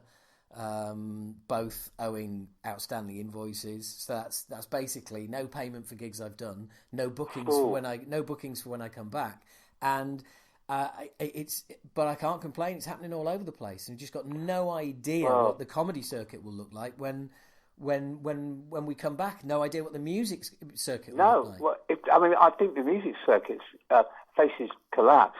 Mind you, so many different sectors of society are now actually staring in the face of total disaster, complete meltdown. And we don't know what it's going to look like when things finally lift. Who knows how long that's going to be. Well, it really struck me yesterday when I was watching the latest briefing, and they said that and the government were giving £500 million to the charity sector, and it's oh my God, right? We're now giving charity to the charities. This is how bad it is. Well, I mean, you look at it and think charities are probably going to suffer hugely, because people are looking for their money and thinking we can't afford to give away anything, so we're going to hold on to it, which is completely understandable. But it means that charities are now thinking, oh my God, we're going to have no income. We're going to have no money coming in to do what we do. How are we going to survive this? Well, absolutely. It's the little things. Funnily enough, I noticed on my mobile bill, I've got a rogue £17 one-off charge, and it's not for a call; it's for extras. And I've tried to query it with O2, but I can't because there's nobody there. No, and that's it. I mean, you can't actually query them from the bank. They're only taking them. Even the phone service, which I sometimes call just to get automated updates on your account, you can't even get that. They basically say, we're only taking emergency calls. It's, well, define emergency call. And how do you know it's an emergency until you take it? Well, yes, exactly. It's just that's a good point. How do you know what to define emergency? Yeah. It's so completely strange. But the whole sector, I feel sorry for small venues and small bands, because when this was lifted, the number of tours rescheduled for September, October, November from big bands, and these are going to squeeze the small bands completely. Yeah, well, the thing is, I think there's a scenario here whereby little bands can survive, and in fact may see their shows being better attended, because I know that a fair few people have said, oh well, people are going to love, people are going to be like running out of their houses to experience live music again, and something I've been discussing with a few other guests has just been that, well, that'd be lovely, but they ain't going to have the money. No, I agree with you. And the other problem that's occurred to me is the mega bands are going to carry on charging extortionate ticket prices. So you're going to have people saying, well, okay, I want to go and see whoever. Let's just pull a name out of the hat, Metallica. Now, not they're touring at the moment, but or Aerosmith. And so I'm going to go along there, but I've got no money left to go anywhere else, so sell the smaller bands. It's not going to happen, but I would love to see the huge bands saying, right, we're going to cut our ticket prices now, and we're going to encourage people with the money they say, go along and support your grassroots. They won't do it, of course. Well, you know what? I listened. I was listening to an interview with an American boxing promoter the other day, and he was being asked to speculate on big fights in the future, Anthony Joshua, Fury, and all the rest. And he said, yeah, it's all possible, blah blah blah blah blah. But we are at the moment in meetings, virtual meetings, discussing what the landscape looks like after all of this, and we are already beginning to restructure our prices because people will not pay what we were charging before all this. Well, I hope that's what happens. I really do hope that prices come down and people realise that, more than anything else, of course, Premier League footballers are going to have to take a big hit because I think people say, we had enough of this. We're not prepared to pay this extortionate amount of money anymore. Well, no way. It's funny you should say that because it's come out. They've formed their own charity, and they're giving hundreds of millions to the NHS and various other charities. It's just taken a bit of time because what they didn't want to do is basically just pay less tax by earning less money. Yeah, that doesn't help anyone. So, but the point I'm getting to is, well, the footballers were put under pressure and they've responded. Well, what about the hedge fund managers? What about actors? Oh no, I agree with you there. You're absolutely right. I think footballers are the main scapegoats and put in the firing line unfairly. Yeah, and it should be. Yeah, what about them? What are they doing? But you're right. In terms of once this is over, I think ticket prices have to come down. Yes. Yeah, without a doubt. I think, well, the world marketplace is going to change. France has already gone into recession. People are talking about, and funnily enough, you're talking about, generations going to war. I mean, my mother's generation spent a childhood being bombed, and now she's in her 80s, and she's locked in a house, scared to death that she's going to die from this. So it really sucks for some for some generations. But yes, the look of how everything's going to look. Again, using my mother as a reference point, she was saying people remember the Blitz, and she said, but what it won't tell you in any history book is that rationing was more of a hardship than the war. And rationing went on for years after the war. Well, this is and basically we're in the war right now. And yes, we are. It might, even when restrictions start getting lifted, it might get worse before it gets better. Well, realistically, we're not going to see the full lifting of restrictions towards the end of the year. I think there'll be a slow easing by maybe next month, but it's going to take time. And I can see all the festivals. Well, I know that Bloodstock are holding on, and I'm confident they can get to actually still present the festival because it's at the end of August. But before that, I don't think there'll be any outdoor shows. I think they'll all go. Well, the thing is, there's a couple of things to play into this, isn't there? One, the lifting of restrictions, it'll begin, but it will be slow, and the same way putting the restrictions came in was slow. They'll be slow to lift. They'll lift them, a bit by bit. But at what point the government say, it's fine to have 20,000 people in a field? Yeah, that's all 20,000 people in a stadium. Yeah, absolutely. Like absolutely. So, it really is. And then there's the other thing, which is the psychology of people wanting to be in a crowd. Well, yes, that's going to come into play big time as well. I really wish this lockdown had happened when it should have done earlier in the year. Just psychologically, you think about January, February, when it should have been brought in, dark nights, miserable weather, people would be quite happy to stay at home. Now look at it. Yeah, but wonderful sunshine. We'd still be locked in. We wouldn't have changed the path of the virus. It's unstoppable. But I think by now, we'd be in a situation where we've seen the peak. And look at Wuhan; they're out now. I'm not suggesting we'd have full restrictions lifted by now, but I think restrictions will have been eased by now.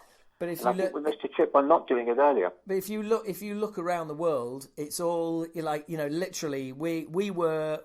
My sister's in Australia, and we were 7 days. We were 7 days in front of them. Every country's doing it exactly the same. You announce, please don't go to the pub. Then 4 days later, you shut the pubs. Apart from Sweden, which basically is still allowing people to go out. Yeah, well, Belarus has carried on as normal, mate. Their football leagues carrying on because basically the leader of the country says, he can't see a virus, so it's not a problem. No, it's fake news, so don't bother worry about it. Yeah. He's an absolute nut job. There is no right or wrong way to do it, but I think in a way the government, there was advice earlier in the year to do it now. And had it been done earlier in the year, we'd still be in a lockdown, but probably a less restrictive one than it is now. Because the problem I could see this weekend is Easter weekend. Everyone wants to go out. The weather's wonderful. The days are longer. Are people going to be prepared to think? No, most people will, but you've still got a lot of people saying, we're going out. That's it. We want to go to the park. Yeah. Let's just do it this weekend, and then we'll have a lockdown next week. That's what's going to happen. Yeah, and the thing is, it's just, I don't know, managing, it's, there's those of us that are, you've got to do it. It's not great, but it's got to be done. Yeah. But there definitely seems to be people I know who kind of in denial. Well, there are people, and the number of conspiracy theories going around are ridiculous. Oh, the 5G one is the most nonsensical of all. Oh, go on, I haven't heard that one, go on. Oh, it's all down to 5G actually instigated the result of it. It's a cover-up. And so, okay, so it's a cover-up. What are they covering up, and where's your evidence? What are they just covering up? What are they covering up, though? Yes. Yeah. You can't say it's a cover-up. What are they covering up?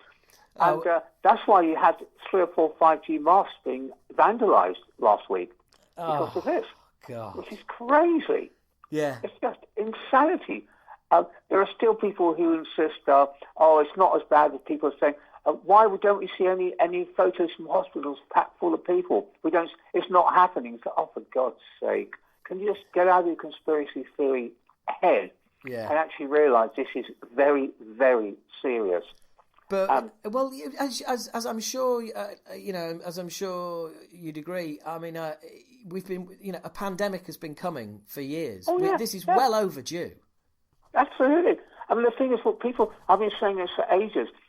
Viruses are the most ruthless army on the planet. Forget about ISIS and people like that. They're nowhere near. The viruses will sacrifice millions of generations to actually find a way through to infect. And they will do, and they will infect.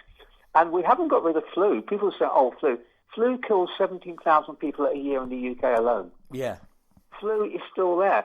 All we've done is actually come to a point where we can deal with it, and it doesn't make headlines anymore because people are bored. Flu's not a headline-making virus. This is now a headline-making virus. But coronavirus is a whole different number of strains. It's COVID-19, which is the strain, not coronavirus. Coronavirus is an umbrella term for it. Yes, yeah. That people still don't seem to get. But it's not flu, it's something different. And this is you're right, pandemics have been coming for a while. Other parts of the world have dealt with other pandemics and were better set up to deal with this one than we were. But it's at least we didn't do what Trump did and just disband his entire pandemic organization set up to actually give early warning and deal with this thing, and then claim and deny he ever did it, and said, I don't know anything about it. Well, I heard a great line from somebody the other day. Said, wouldn't it be ironic if Trump died of coronavirus, a virus that originated in China and is named after a Mexican beer? Yeah, fake news. Yeah, great line. Oh, it is a great line. Actually, I tell you what, I'm dreading all of the slew of releases with a fucking isolation song on it. Oh, it's good. I think the total album Isolation is probably going to be reissued for a start. Yeah, absolutely. It's going to be horrendous. It really is. Oh, it is going to be ridiculous. It's going to have so many songs about pandemic, coronavirus, isolation.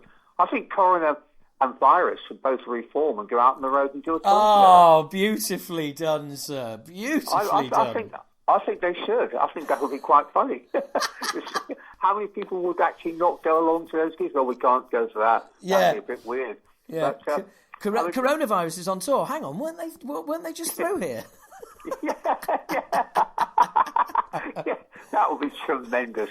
But we'll see. But it's going to be interesting once this actually is over and people look back and say, "Did we really go through that? Really? Huh?" Yeah. I also think we'll look back on before all of this and go like, wow, we really, really weren't we just plodded on, and we were just completely unaware of how lucky we were, how good we had it. Oh, absolutely. I think this has actually been a real wake-up call for people. We have to be a lot more prepared next time, because this will happen again. There will be other viruses coming through and say, hello, remember me? I'm back. Yeah. And we're still, I reckon, a year off a vaccine for this, given the way these things have to be developed. Yeah, it's well, we've just got to wait and see. Funnily enough, someone was saying to me, it originated in flu season. As soon as the weather improves, it'll be burning off and we'll be fine. It's like, well, it's funny you should say that, because my sister lives in tropical Australia and they're all in lockdown. Well, yes, exactly. I think this is one of the myths that's been going around. Once the summer comes, the weather will just destroy the virus. No, it will not. Yeah. It'll be less effective, but still around. And I wish people like Brian May would stop going on about different strains and his theories. And Brian May is a very talented musician, also, obviously, an astrophysicist. Now, I always listen to what he has to say about that side. But what does he know about immunology? And now he's suddenly coming out saying, I think you'll find there more than one strain going around here. It's the only thing that makes sense. Well, sorry, but where's your evidence for this? Yeah. And you, as a scientist, should not be doing that sort of thing, speculating, because it doesn't help. Yeah. Speculation and rumour spreading are two things that are incredibly unhelpful in the. I love the. You drink a lot of alcohol, that'll kill the virus. Sadly, it won't. Yeah, no. I wish it did. No, it'll just kill yourself. You should wash your hands in alcohol. Yeah, but alcohol inside hand sanitizers is a far greater strength than the alcohol you drink. Greater strength. And soap and water is still the best way to actually deal with it on your hands. So what you're saying basically? Drink hand sanitizer, not alcohol. Yes, that's the one. You'll probably find that's being suggested by people somewhere. Yeah, probably. It'd be a conspiracy theory somewhere. Conspiracy theories always abound, and people are, I've heard this and I've heard that. Well, okay, where's your proof? What evidence do you have to back this up? I've got a friend of a friend who works for DEFRA, whatever. Yeah, haven't we all? Yeah. But so are you still getting, sort of back to like what's actually happening at the moment? Are you still getting a steady flow of releases through? Because I'm still seeing. I'm not getting the volume I was, but I'm still seeing. My All About the Rock account where I get albums sent and everything. It's still not as much, but it's still a steady flow. Oh yeah, it's still a steady flow happening. Yeah, I mean people are still releasing stuff. Obviously, the problem they've got now is that physical releases have pretty much dried up because manufacturers have shut their factories, which is understandable. But digital releases are still happening. And why not? I mean, it's a good time to release something because people want to listen to music and they want to do something. And so get your new product out there when it can be heard. Yeah, you have literally got a captive audience. Well, yes, exactly. People are sitting at home going, what can I listen to? What can I do? Read, listen to music. Okay, watch films or TV. Fair enough. Obviously do exercise as well, which is important. And I've noticed so many bands are now, or individuals streaming live performances from home. Good idea. Why not? Yeah. Or old gigs. I mean, we'll probably crank out some old shows to put up on Facebook. I'm on a YouTube channel. We've got tons of old shows on there, and it's a chance for people to sort of go, diving through the archives and digging out all sorts of other stuff. Get something out there, and people are in a situation where they want to listen to stuff, want to see stuff. They can't actually physically go out, but great, go out and do that. And I think people who are doing it, fantastic. Now, Steve Hackett's doing a note from home, playing stuff in an acoustic guitar sitting there. Okay, it's not ideal, but it's the best we can do under the situation. Enjoy the music. Yeah, absolutely. The thing is, a few people have, a few comedian friends of mine are doing online stuff and are doing like an online comedy show, but it's just, it's painful without a live audience. Yeah, it's of course, utterly painful Because because you get no feedback. Yeah, exactly. And what's the key to comedy? Timing. So you've got so basically you've just got to you've got to get yourself in the zone and pretend that there isn't an audience there, and you've just got to leave the right beats for laughs and move on. And it's like, where's the fun in that? No, it can't be fun. I suppose at least when you're playing a song, you can just pretend it's a radio session or something and just do it that way. But comedy relies on feedback. And you're right, if you're not getting any feedback, you don't know. It's difficult to get your timing right, I would have thought. Yeah. Oh, big time. It's just bizarre. But I bet it's bizarre. yeah, ever so slightly. So have you discovered anything while you've been isolated? Has anything arrived in your inbox where you thought, that's exceptionally interesting? Yeah, there's been a few things. A band called Flies or Spies from Hell, really good. Sorry, really what is that band name? Flies or Spies from Hell. Right. Okay. They are really good. I mean, I've got their new album. It's very impressive. I was quite well. This is good. So what kind of stuff is it? It's very progressive. Oh right. And it's actually progressive music, piano led, literally piano led, rather than organ led or anything like that. And it's really nice. You are worth listening to. You are mellowing, aren't you, Malcolm? You've got to admit. Well, no. I've still got obviously the heavy side I love as well, the extremely heavy side. And it's also the new King Buzzer album. Buzz Osborne from the Melvins. Oh, right, yeah. New album with Trevor Dunn of Mr. Bungle. That's really good as well. Oh, right. Okay, I didn't realise. Mr. Dunn played on that. Yes, he's on that. And well worth checking. Those two are well worth checking out. Those two albums.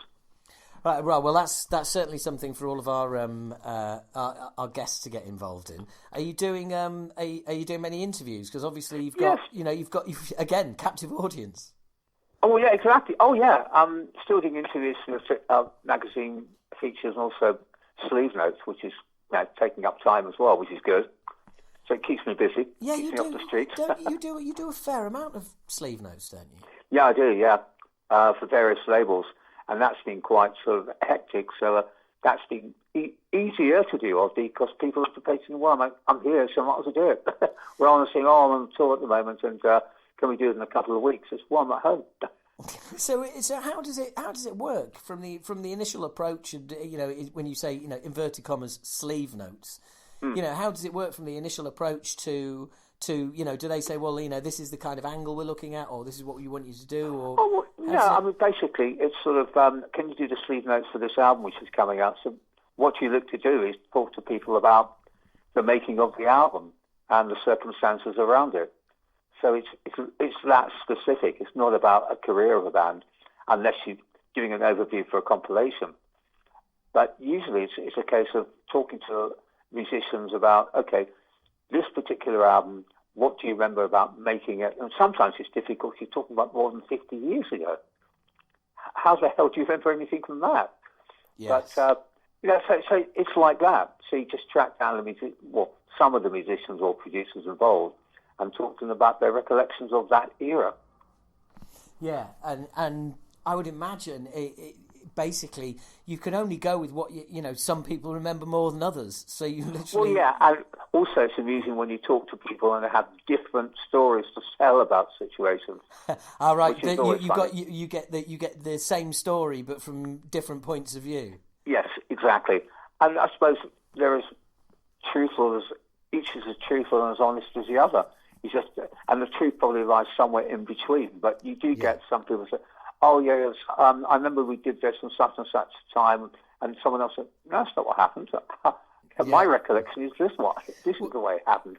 Yeah, it's the old story, isn't it? It's like there's three versions to every story. There's your version, there's my version, and there's what actually happened. Exactly, absolutely. That's precisely what happened. But that's the way sleeve notes tend to work. So you are specifically focusing on one album. That's the usual way. And obviously features and magazines are still going on as well, because magazines are still coming out, which is good. Well, yeah, and do you know what? It's funny you should realise. It's funny you should say that about what people remember, because of course this week we are celebrating the 30th anniversary of our of our Pink Obnoxious album. Right. Yeah. Congratulations. Yeah. Oh, thank you very much. We had we put a little. There's a little documentary on the Facebook page, and which was great. The label put that together, which has got ex-members, current members, cool. critics, fans, and people from bands. And it's been if anything, I think the lockdown has really benefited us this week, because there's nothing people like more of our age. There's nothing a lot of people don't like more than nostalgia, than reminiscing. Oh, I know. Yeah, you're right. And it's got that wonderful feeling of it was such a great era. Everything was brilliant. Yes, it's amazing. Yeah, which is to some extent shows also such a bad time and a downtime as well. You're right though. I mean, people look back at the 70s. Oh, there's such an amazing amount of great music. Yeah, and how many rubbish bands were there as well? Well, yeah, and the thing is, I think it's great hearing back from people about because obviously thrash. We were all kids getting into thrash, and oh yeah, of course. And so most of the people who like want to talk about the album or the tour we did, I've got all these amazing stories from their early years, their early 20s, and a time when you just nobody gave a shit. So you went to see a band, you missed your last train, you sleep under a bridge, whatever. It's it's normal. Yeah, business as usual. Yeah, exactly. It's just what you do. And then hearing everybody's stories about those times and what they got up to and everything, I think it's great. But it's like I said, with everybody locked down, it is just a case of they're sort of sitting around and actually kind of enjoying that stroll down memory lane together. Oh yeah, which is wonderful to actually do that and actually look back at those times and think, so bloody hell, 30 years since you lot put that out. Yeah, exactly.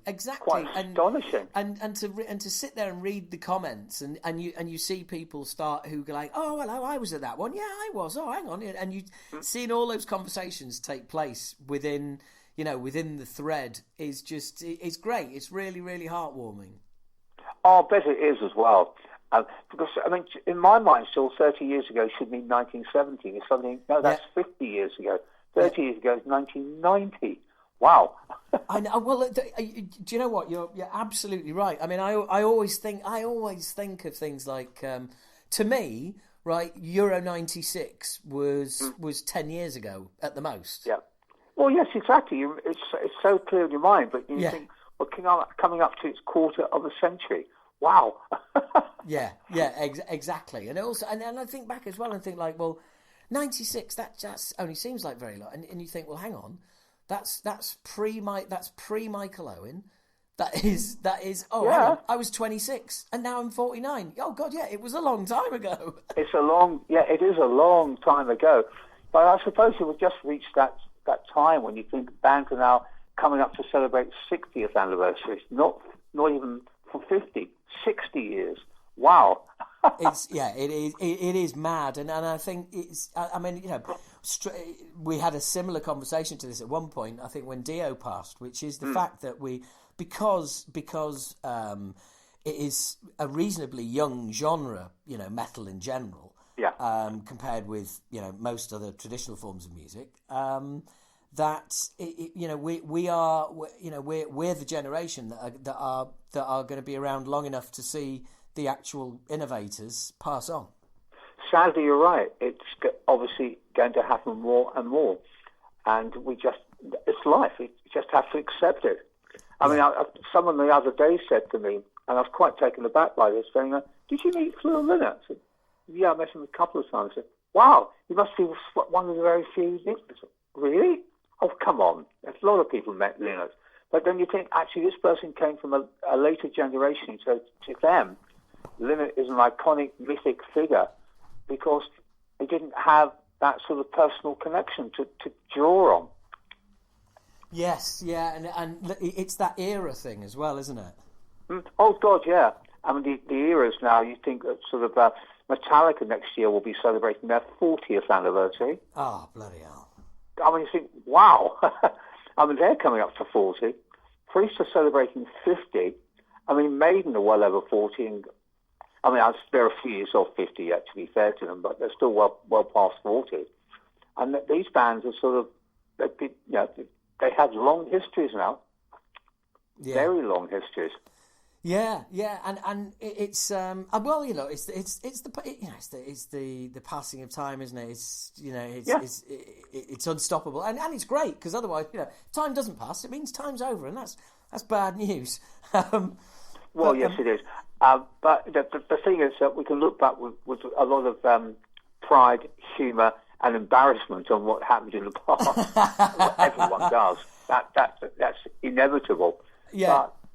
But I'm pleased to been around to watch the era. I mean, the new wave of British heavy metal has become such an incredible, nostalgic, legendary time. And you think, yeah, but so much rubbish came out from it.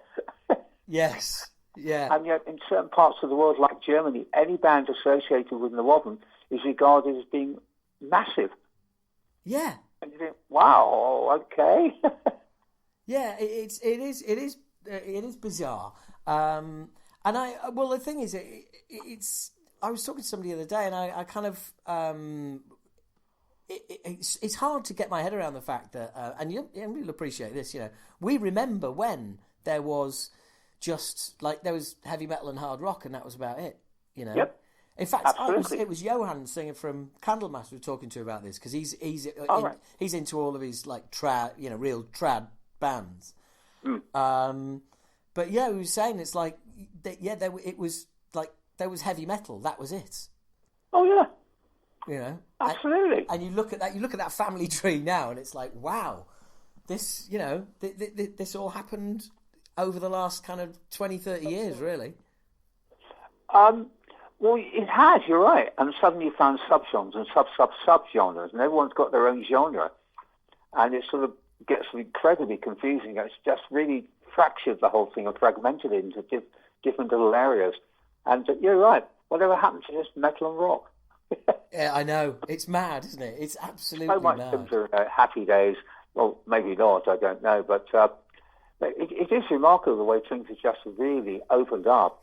Yeah. And who knows? I mean, traditional metal, I don't know what that means anymore. Yeah, I think it's yeah. I know what you mean because I don't know. When I hear what I would consider to be trad metal now, when it's done well, when it's done properly, I still think, do you know what? That's great. That properly works for me. Being as a kid who was primarily, into thrash, got into metal and then got into thrash, and it was no look back. But even to this day now, you hear some good metal played well written, and it is just, it hits all the right places. Oh God, yeah, of course it does, and it always will. But you do actually sort of get. I mean, the whole Wobben thing's interesting because I saw some comments from Joe Elliott. I think it was just a couple of weeks ago when he was talking about the new wave of British heavy metal and how Leopard were never really part of it, and then added, only Iron Maiden and Def Leppard came out of the Wobben. Who else? And you think, well, what about Saxon? What about Girls' Call? Hang on, that's really, really dismissive. Yeah, I think, but from somebody who's had a number of platinum-selling albums, I think that's almost kind of like when we say who came out of it, it's like of our level, as it were. Well, I mean, basically, I've got the quote here. The fact of the matter is, only two bands of note survived in the Wobben tag. That's us and Iron Maiden. And you think, well, Ooh. Actually, a lot of bands did. Right. Not just you define of note. I mean, Joe has always been very dismissive of Leopard being connected. We're not heavy metal. Yeah, but the heavy metal phrase in those days didn't actually mean what you think it is now. Because in his mind, he's probably thinking of thrash. Yes. Yeah. I mean, metal was... And let's face it, being associated with the Wobben didn't do Leopard any harm. Well, no, it didn't stop them, becoming platinum-selling artists in America anyway. Yeah, it gave them the springboard from which they obviously took off and made their own careers and became super successful and deservedly so. And the same with Maiden. But don't dismiss those early days, because you got attention in those early days because you were part of a group of young bands coming through. Yes. Yeah, absolutely. Absolutely. Well, also, I just think, frankly, I just don't think there's any need to ever talk about or be disparaging about your peers. No, I agree. Because there's room for everyone. It doesn't matter. Yeah, I mean, the thing of note is really dismissive. What do you mean of note? Are you talking about album sales? Okay, you and Maiden were the biggest album-selling bands to come out of the Wobbum. But what about Venom's enormous influence? You can't just dismiss that. And Raven. What about Girl School? What about Saxon, for God's sake? You can't just dismiss these bands and say they don't matter. And by saying of note, you're doing exactly that. Yeah. But anyway, I mean, it's Joey, and he's got it fully entitled to his opinion. Yeah, absolutely. And that they've been enormously successful and thoroughly deserve to be successful. I mean, they've done some wonderful stuff, and they're an incredibly talented band. I've also gone through a lot of shit. Let's face it. Oh God, yeah. Well, the thing is, I think coming back to that, the bands who've been around a long time. Let's face it, you look at all of the bands who've been around for that length of time, and do you know what? They've all got some horror. They've all got some. They've all been through things, because you just cannot be around that long without having to go through some shit. It is that one. The longer you're around, the more likely you are to suffer from this, or this. Yes. And there is no right or wrong way. I'm fed up of people being very dismissive of AC/DC. How dare they get Brian Johnson so soon after Bon Scott died? There's no right or wrong way of dealing with this. It was their way of dealing with it. That's fine. You should not criticise, because unless you're in that position, who are you to criticise? Well, I think that's a great attitude to have. Full stop. We live in such a judgmental society. We do. It does my head in. Ultimately, I completely agree with that statement. Especially when it comes to losing somebody. Whether it's how you deal with it personally or in business or whatever. But ultimately, everybody handles stuff like that in a different way, and you just have to do what you do. Absolutely. And people are saying, Metallica should split up after Cliff died. Okay, well, I'll tell you what, if you feel that, just don't listen to anything they did afterwards. That's fair enough. Yeah, it's easily done, isn't it? Yeah, it was their call, and I think they had every right to decide to carry on. And if you don't want to actually listen to that stuff, don't. Full stop. By the way, on a complete tangent, while we were both speaking there, I'm sure listeners will have picked up on an aeroplane in the background, and I just want to assure listeners that yes, I do live vaguely towards the Heathrow flight path, and we do get the probably no more than one or two planes a day, as opposed to a lot more. So it's really spooky over here. Spookily quiet. I can imagine. Somebody actually was in Soho yesterday and sent me photos of Soho at the moment, deserted, and with places literally boarded up, and you think, my God, this is a ghost town. Yes. Yeah. It's well, that is really strange. That is earlier in the month, I was talking to somebody, and we were sat there and saying, look, when we come out of this, okay, we're all skint. Businesses are knackered. There's going to be a load of businesses missing off the high street. We are going to have a huge bump in unemployment. Yes. It's going to be it's going to be tough. It's going to be tough. But do you know what? There's all of these generations, and I include myself in this, have had no form of hardship in our lives. I mean, up until now, my hardship would have been I haven't got any signal. Good point. Yes. Whereas, it makes you appreciate the realities of life rather than first world problems. I can't get signal on my mobile. Yeah. Okay. So that's the worst thing you have to deal with. Best of luck. Yeah, absolutely. And I think that's a really salient point. A great message to leave it on. Look, Malcolm, I'm really appreciative of your time as always. It's great talking to you as always, sir. And let's hope we will meet on the other side of this and have a drink together and laugh. We will, mate. We will. We'll meet up and And by the way, thank you very much for putting our album in your top 20 of the year. That I really like it. I think it's a good album. No. Well, thank you. I wasn't suggesting I you still just like put to it in get a there as a finished copy favour. of it. Sorry? I still love to get a finished copy of it. Oh, right. Okay. If you're not vinyl or CD?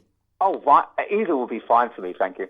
Either. Right. Okay. No problem. I will sort that out for you, mate. Thank you very much. But I think it's a good album. So. Well, thank you. Well, thank you. Thank you for liking it. Oh, anytime. My God, Christmas, that was 4 months ago. I know. It's frightening. Wow. It's frightening. Yeah. All right, mate. Well, look, well, look after yourself. Yeah, you too. And stay safe and healthy, and we shall get together on the other side. We will do. All right. Take care, mate. Take care. Thank you. Bye-bye. Cheers. Bye-bye. What a top. Yes, Howard, I totally agree, as you muttered off mic there. What a top man. He's such a top man, and I got so involved in that conversation. We had such a lovely time. See you later, bye-bye. And I realised I had a load of Patreon questions from patrons for him. And so I literally, after that, like, ding, do, and rang him back. He was like, hello. I was like, Malcolm, it's me again. He was like, oh, hello. Didn't we just do this? I was like, yeah, I've got some questions for some fans. I'm sorry. And he was like, yeah, of course, no worries. And then did the questions for patrons. But just totally dropped my guard. It's never happened before. Totally just dropped my guard. Well, not something drop my guard, but just so relaxed in the conversation that it just never occurred to me that I'd fuck up like that, which I did. So anyway, finally, I move on to Andy Pilkington. Now, obviously, like I said, I'm not doing too much between this because this is going to be a lengthy old podcast, all right? And as I said up the top, there's going to be big ones, small ones, you name it, right? There is going to be some serious guests come in. There's going to be some bigger podcasts. There's going to be some smaller podcasts. I am going to mix it up. So back in the day when you were getting like a 3-hour podcast a month, now I may well be doing sort of like, 1.5 hour every 2 weeks. Just basically because the shutdown is on, there's no point in like waiting to the end of the month. The end of the month has lost a lot of significance for all of us. So let's just plow on. And I'll just get all of this stuff out as and when. And like I said, I'm really upped. I think I have got at the moment, in fact, well, not including the interviews on this podcast, but I have got 1, 2, 3, 4.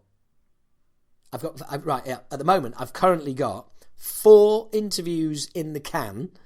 That's as in 4 interviews already recorded, and the whole Movie Bollocks podcast is already recorded and ready to go. That will be coming out very soon. Okay, so there's lots of stuff coming. There's lots of stuff in the works. Got lots of stuff planned, and it will be coming out regularly and at a higher volume. So tell your friends, sign up a Patreon. It might be worthwhile. And finally, here is my chat with long-time friend of the show and long-time friend of me. This is, I know, a favourite guest because a lot of you comment about how much you enjoy it when he's on the show, or at least the two of us prattling on about metal. Here he is, the man, the myth, the legend, the purveyor of lyric videos supreme. It's Andy Pilkington. Hello, mate. Were you not expecting me on WhatsApp? No, I think as I went to answer, I think there was a call from my dad coming through as well, and I think I had to cancel one to do it. It all went a bit weird, so I wasn't quite sure what was happening at that time because I'm not used to speaking to people. So you accidentally rejected your dad and accepted me? Yeah, you've been chosen. No, I was sat in the sun expecting your call, mate. Lovely. Well, I've got a nice big fat cup of coffee here. It's nice and sunny. I've already done my daily exercise. I've been to the post office and posted out a load of obnoxious tour t-shirts. Nice. And yeah, so that's about as useful as the day gets, really. Yeah. How's that treating you? Because you're sort of someone who needs to keep busy, aren't you? So. I am, and actually, sorry, I did say so. That that's it, and here I am talking to you, which of course is going to be the highlight of my day. So apologies for that. Don't laugh. It fucking is. I think that's still not a compliment. Yeah. Well, it really is. No, I'm good, mate. You don't do social media, but you do Facebook a bit, so you're no doubt seeing my stupid videos that I've been making. I have been seeing those, yeah. Yeah, I've got some. I've got some in the works at the moment. I think they could be. If it wasn't for the shutdown, I'd get loads of people involved, and we'd have some. Yeah. It'd be really cool. But as it is, I've just got to try and find inventive ways of doing this. For listeners, check out Talking Bollocks on Twitter, and I tweet out a video a day of me being a fucking idiot. So check that out. Anyway, so I've been doing that, and I've been doing loads of this. I've got a ton of podcasts ready to go, including the first episode of the movie podcast with BAFTA award-winning Peaky Blinders director Paul Knight. Ooh. I know. Marvellous. Now, you're a bit of a movie buff, aren't you? I am, yeah. As much as, I am knowledgeable in my mind when it comes to picking names, directors, or whatever. I go completely blank. So for an actual vocal conversation, I may be useless, but yes, the knowledge is all in there. Oh, you see, you headed that off at the pass nicely. It's interesting how people react. When I spoke to Neil Cooper earlier in the week, he of Therapy in the Beyond, I spoke to him, and straight away he was like, "Oh yeah, no, I am." And then he offered me up a couple of reviews, and then later on, started another film conversation. I was like, dude, it's okay. You've passed the audition. You know, I'm definitely going to have you on. Whereas you've gone the other way, which is preempted where I'm going and totally shut me down by saying, yeah.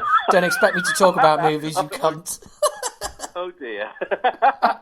I'll tell you what, me and the wife just sit there and a film will come on, and immediately we'll both look at each other we don't even say it anymore, with that look which says, what was he in? And so we have to pause it, because otherwise we'll be talking through the film going, was it this? You've got to know. Straight into IMDb. We cut it out because we'll never remember the film. We'll never remember anyone's name. So we just go straight to IMDb, read it. It's like, that's it. Now we can watch the film. And that's the way life works. But yeah, I don't know whether it's so many films, too much information, or I am just shit at retaining names. But yeah, I'm a massive film buff. I watch most things. I mean, I think that in my younger days I watched all the rubbish that was available, and now I'm much more discerning. But I think within my own mind I'm fairly knowledgeable about films. No, well, I think I could review a film. I could tell you about its substance and its qualities and what I like and the plot and synopsis. I could do all that. Just not the title or who's in it. When I have to refer back to those things, I would need a lexicon next to me to actually tell you who's who and remember what Matt Damon's name is and ridiculous things like that. Well, the idea is that I get people on of various, varying tastes and stuff. Anything from a BAFTA award-winning editor to, somebody who's not. I've done one with Paul as well, because obviously he's a director, screenwriter of the lot. So that was cool. But there's people, and ultimately. It's not a movie industry podcast. I just want to get people on I just want to get other people on who like movies, and we just talk about movies for an hour, and that's it.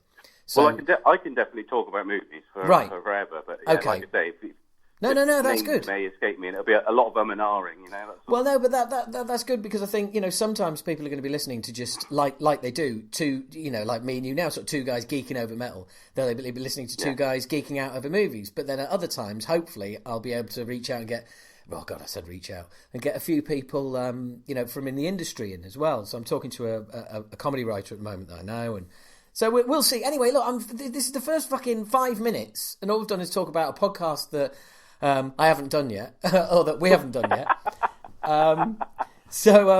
Basically, Patreon is my only income through all this. So I have ramped up the podcasts. Hello, why are we talking? So I've got the not the guests. evidently not the guest. Oh well. Phil goes back on. Well, listen, yeah, you know the first time. Yeah. He's not a friend of the show. He's a cunt. I'll just come on so you can name drop the other famous people. Yes, yeah. We have got so-and-so coming on. Yeah, we've had Malcolm Dome, the man who invented thrash metal. We've had Neil Cooper, drummer of Therapy and Beyond. We've had Scott, who manages Crash Records. And we've had Andy, who does the odd video. I had to share it with Tony Dolan last time. He's like, oh yeah, okay, thanks. Well, yeah. The thing is though, whenever if you're back to back with Tony, you're going to look like a twat no matter who you are. So you know what I mean. Tony is a legend, so I'll take that. I love the man to bits. I absolutely love him. Absolutely, yeah. Same here. Well, I still haven't managed to get on topic, but I'm going to do it now. So yeah, you're the final interview. So we've had a musician, we had a music writer, we've had a record shop manager who I actually spoke to while he was in the record shop on a Sunday doing stock taking stuff, and yourself, and just the idea. We're all kind of in a similar situation, and as I said, I'm just ramping up the podcasts, and I've started doing my radio show again, but that's just for patrons and stuff like that. But it's you've got to have something. So basically, what I'm trying to do is keep Monday to Friday. I'm trying to keep that routine. Monday to Friday, I'm doing interviews. I'm doing all sorts of bits and pieces, and then the weekend comes. And we were supposed to do this yesterday, which was Friday, but we've done it today due to a slight delay. But that's basically what I'm trying to do is maintain that weekly routine, and it keeps me focused, because I know I want to. I mean, there's been some days where I've been like, bloody hell, it's 6 o'clock in the evening, and that's a massive improvement on earlier on when all this was going on, when I was just frankly just fucking watching TV and doing nothing, and it was absolutely doing my head in. And then one day I just went, I've got to get moving, and I just put a load of work in, and got a load of people on the show. So I am keeping busy, but it's a constant kind of keep pushing, because I got a load of. I could probably put out about 4 podcasts today. Amazing. So I've got to put those together and get them out, but I've also got to be conscious that half of your brain is going, sorted, brilliant, you've got loads done. The other half of the brain is going, yeah, but there can't be a gap. You've still got to keep getting these interviews in, because you keep, it's just the constant churn. But I think that's what routine is. It innately is the idea that there is something else to come. I think the common misconception that routine is doing something at the same time every day. It's not. It's an ordered mind. Yeah. I think some people don't like routine. That's because they're not doing the right things. I think every person, for mental health, whether you suffer from problems or not, you have to have routine, because you have to order your thoughts. And for me, the idea of routine is, it's not about what I do today and what I'm currently doing, even though I am organised. It's about knowing what I'm doing next, and knowing what I'm doing next week, and knowing everything is compartmentalised, prepared and ordered. And I think knowing that you're going to go through and do things when they should be done is the key to be able to focus now. Once you clear your mind and know that that's done, then you can concentrate. And that's it for me. It's always a nice feeling to get stuff done and know you've been busy and productive. But I think satisfaction is a different part. It's a different key to peace, inner peace. I think it's just about knowing that everything coming is good. You're going to be busy, you're going to be organised, you're going to be on top of things. And that is basically how you cope with life. Just knowing that things are okay. If you've got that, I think you can get through things. Yeah, and the other thing that you need, and or a lot of people need, is security. And I have to say, when the first announcements were made by the government about protecting people and all the rest of it, and what they were doing financially, I was one of those people who was like, yeah, none of that helps me. So, right. And then, a few days later, they come out and go, right, okay, we missed these people out. This is what we're going to do. And I was like, oh, right, okay, no, great, I'm sorted, thank you. And it's literally, but I was saying to somebody else, it's literally like, even with the government briefings, you can tell that a lot of the journalists are asking questions that they're just basically trawling social media and finding what people are worried about and asking those questions, which again is perfectly valid, because it's great, because it's giving the people a voice through the journalists direct to the government, and the government are directly responding to it. Yeah, it's finally valid, isn't it? It's finally they're asking the questions that are being asked. And a lot of the time I'm watching those questions thinking, oh, it's just all doom and gloom. You're asking the worst case scenario. But it is reflecting what people are thinking. They are thinking those thoughts. And you need those questions answered. You need to hear people, respond to those just to put your mind at rest. Because for me, that's been the only thing I've been watching. Not so much now. I've got to grips with the way things are. But initially, I was switching everything off. If the news came on the radio, I would switch that off, mute it until it had gone. I didn't want to hear any negativity. I would tune into the briefings once a day and get the facts from their mouth. Just what are you doing? Because whether they're telling the truth or not, that's still what's happening. And then I was shut down again. I wouldn't listen to any gossip, any rumours, any doom, nothing until the next day and watch that again. So to actually have those questions answered in one go was really important to me early on. That's like say, I'm waiting for what are they going to do for me or what they're going to do for my family or friends, and that's it. But just to wait for that bit was enough. Yeah, and ultimately, we're all, I keep saying the same things, right? We're all in this together. We're all in the same boat, and no matter what the topic is, and no matter what the industry is, whether it's working for Tesco's, whether it's being a self-employed making lyric videos and designing album covers, or whether it's a Premiership footballer, we've all got the same issues, which is we have no idea when this is going to end, and we have no idea what this looks like once it's ended. Yeah. And when you start talking about it and you start trying to predict, all it does is just reveal how little you can predict and how much we don't know. And that's exactly the point for me. Because I'm a very critical and analytical person. I get through life by trying to understand everything as much as I possibly can. So I'm at peace with it. If there's something how unreasonable of you. How unreasonable. Well, it sounds obvious, but it's surprising how little seems to happen in the world. That people take things at face value. But for me to get through life, I need to feel at ease, or at least know that I've tried my hardest to understand it. And I think knowing that none of us know what's going on is almost the point where I went, okay, well, in which case, that's what I now have to deal with. I don't need to deal with what's going to happen. I need to deal and understand understand the fact that none of us know, we can't know, and we have to wait. So how do I deal with that? And I think once I got to terms with that, I felt the knot in my stomach went. You know what I mean? The worry. Because a lot of my worry, I'm sure we'll get onto it. Yeah, I've been in a fortunate place, but my worry's been about my friends and everything that's going on around me and what's happening to other people. Yeah. And I think that tension is basically just, initially, that's why I couldn't read the news. One more bit of negativity would just send me over the edge and I'd just be so stressed and uptight and anxious. But I think once I came to terms with the fact that nobody knows, it's not like I've got to deal with it because other people have managed to deal with it. Nobody knows.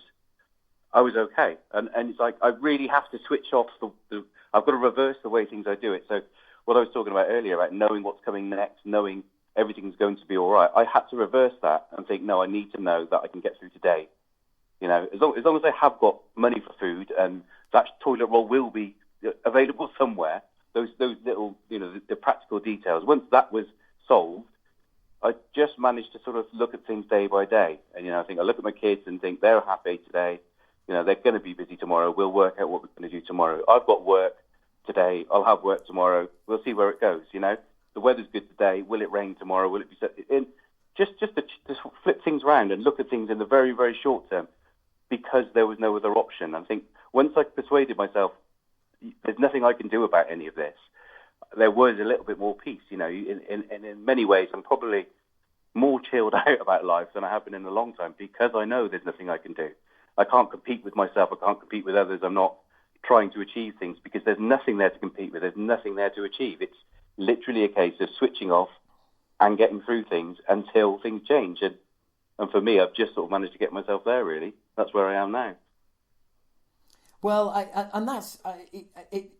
that's a real kind of feather in your cap. And I know there was a lot of reason for you making the move you did. Yeah. But something tells me it wasn't exactly for this specific reason. You didn't think, right, there's a pandemic coming. Let's get out of London. Well, it was. It in an abstract way, it was. My thought has always been to disconnect from anything that can affect me.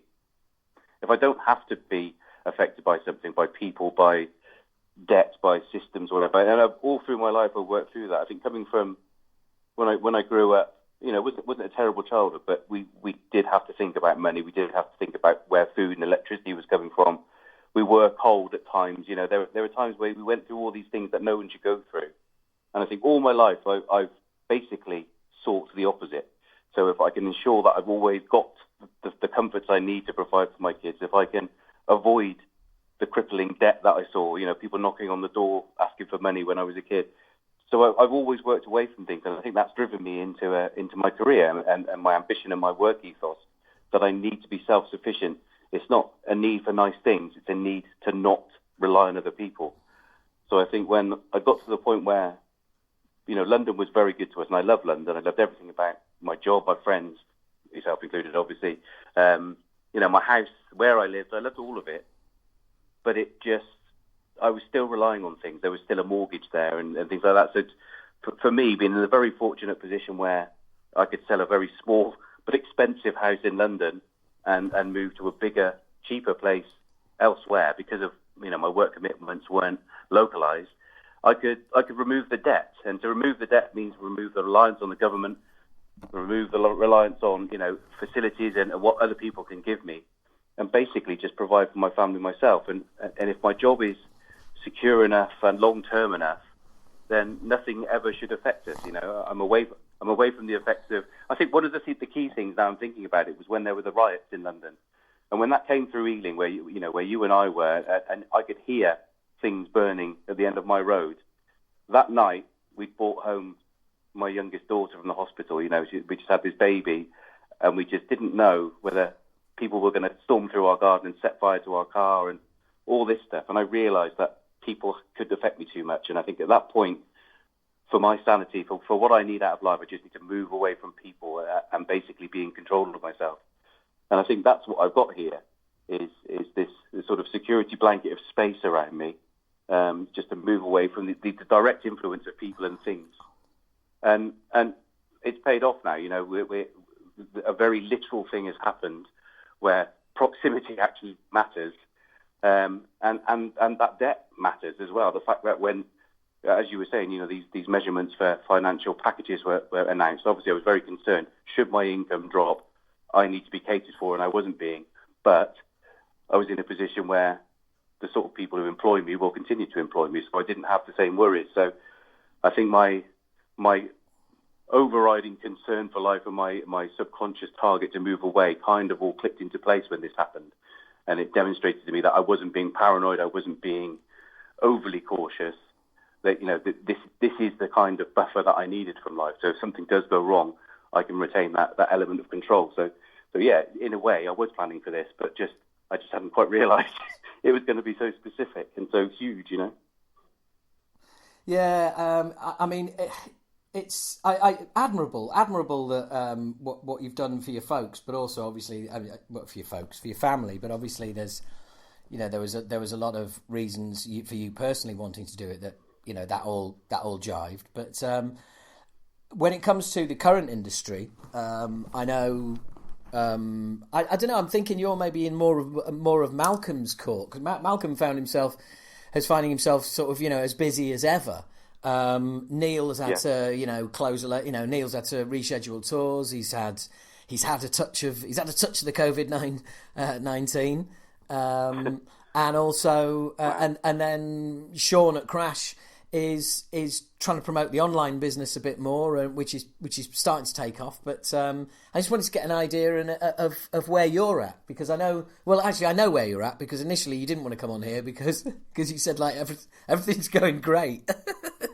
Well, yeah, I mean, from a business point of view, it is. I mean, I didn't want to be one of these people just saying, "Well, yeah, it's fine. I'm fine, better than ever." But it hasn't. Yeah, but sorry to cut across you there, mate. But the thing is, that is one way of looking at it. The other way of looking at it is that people listening in and go, "Oh, good! At last, some good news, something positive. Somebody is doing well."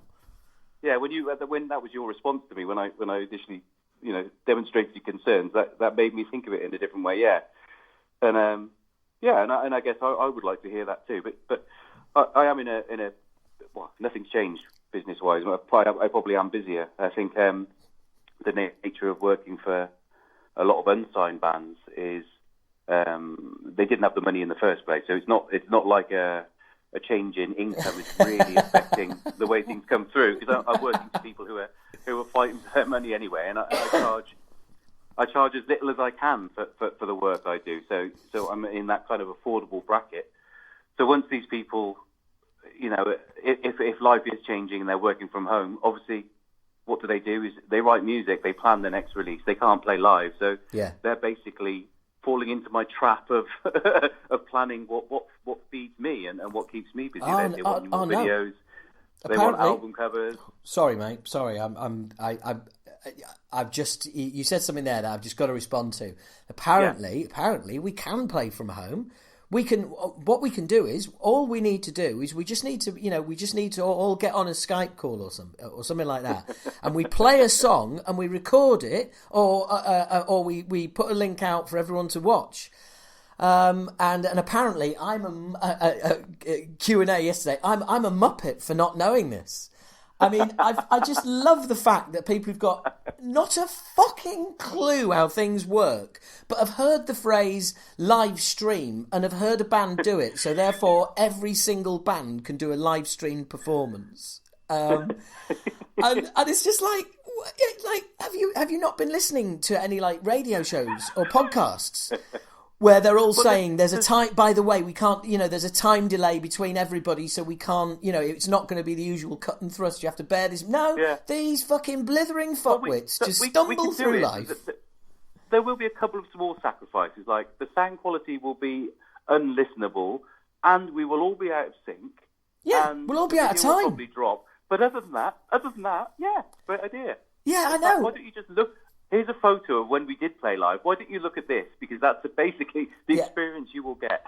Well, not only that, it's like yeah. I mean, the only other way of doing it is doing like how Scott Ian and Dan Lilker and Charlie Benanti do it, which is you all play along to the track, and then you get one of you to stitch it together in final cut. Send it over.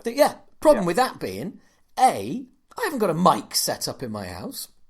B, neighbours around all the time these days, believe it or not. Yeah. They don't seem to go out. I don't know what's wrong with them. And C, how shit is that? You want to see a song from the new album played by all of us in our front rooms? Fuck off! But those are the things that are making people think it's live stream, because they don't understand that it's been recorded one at a time and sent on. Yeah, and all they've just they pressed phone in.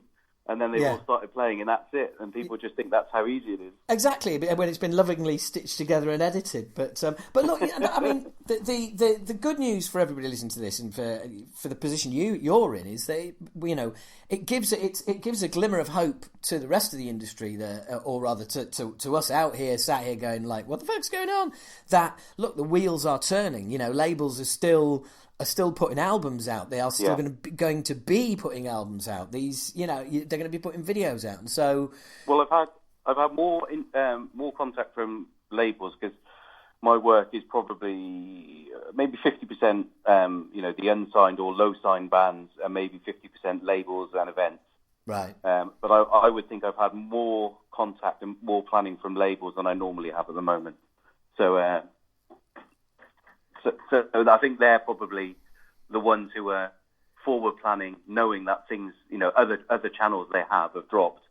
So they need to do what they can do. They know that bands are basically going to be recording. They're going to be making plans for videos or releasing singles that they weren't planning on. They obviously can't shoot live videos now, and that normally I get a fixed amount of work from labels, because an album from a big band may have one lyric video, might have 3 film videos. Now, unless they've got it in the bag, they can't film videos. So, it's all turning to lyric videos. So people like me are getting more work from the bigger bands, and that's evident from the last hectic few weeks I've had. So with the unsigned bands, like I was saying earlier, I think they're sitting at home bored, planning what they can do. They're not able to go and see bands anymore. They're not allowed they can't practice or play live. So those spaces in their life are being filled with planning, and that usually involves me, which is great. it's kind of how I planned my career anyway, to make sure that it was a job that won't dry up. You know, I need to know that there'll always be something there as I enter my 50s and 60s. Can I still do this job? Do I need to be young to do this job? And no, I don't, because I will grow old with the same people who use me. There will be younger people still needing me. And obviously the nature of bands is that it's cyclical. You know, you're getting an album every 18 months, 2 years.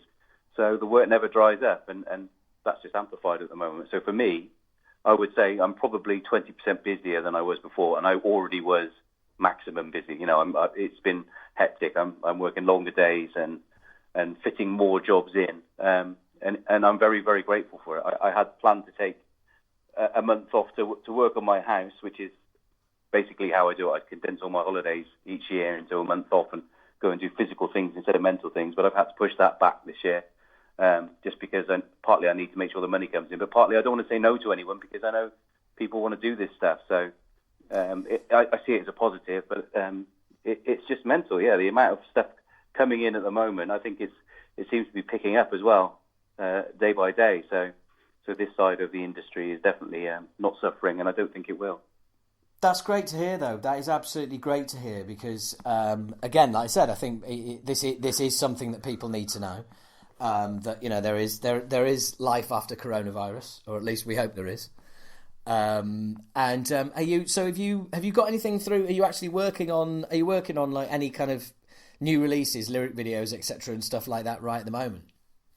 I am. I mean, I've just done a big job, which no one's actually told me it's confidential, but oh, go on, tell us then. Oh, yes, I'll tell you what they're going to do. I've already billed for it. Basically, I've been. This is a scoop because I don't think I was supposed to say about it, but I was contacted by Judas Priest, which for me is awesome. Is a massive big deal and definitely the biggest client I've had, and that was by their label for the release of the 40th anniversary of British Steel. So I've had to create simple stuff for each of those tracks, but also a reissue. What have you been creating?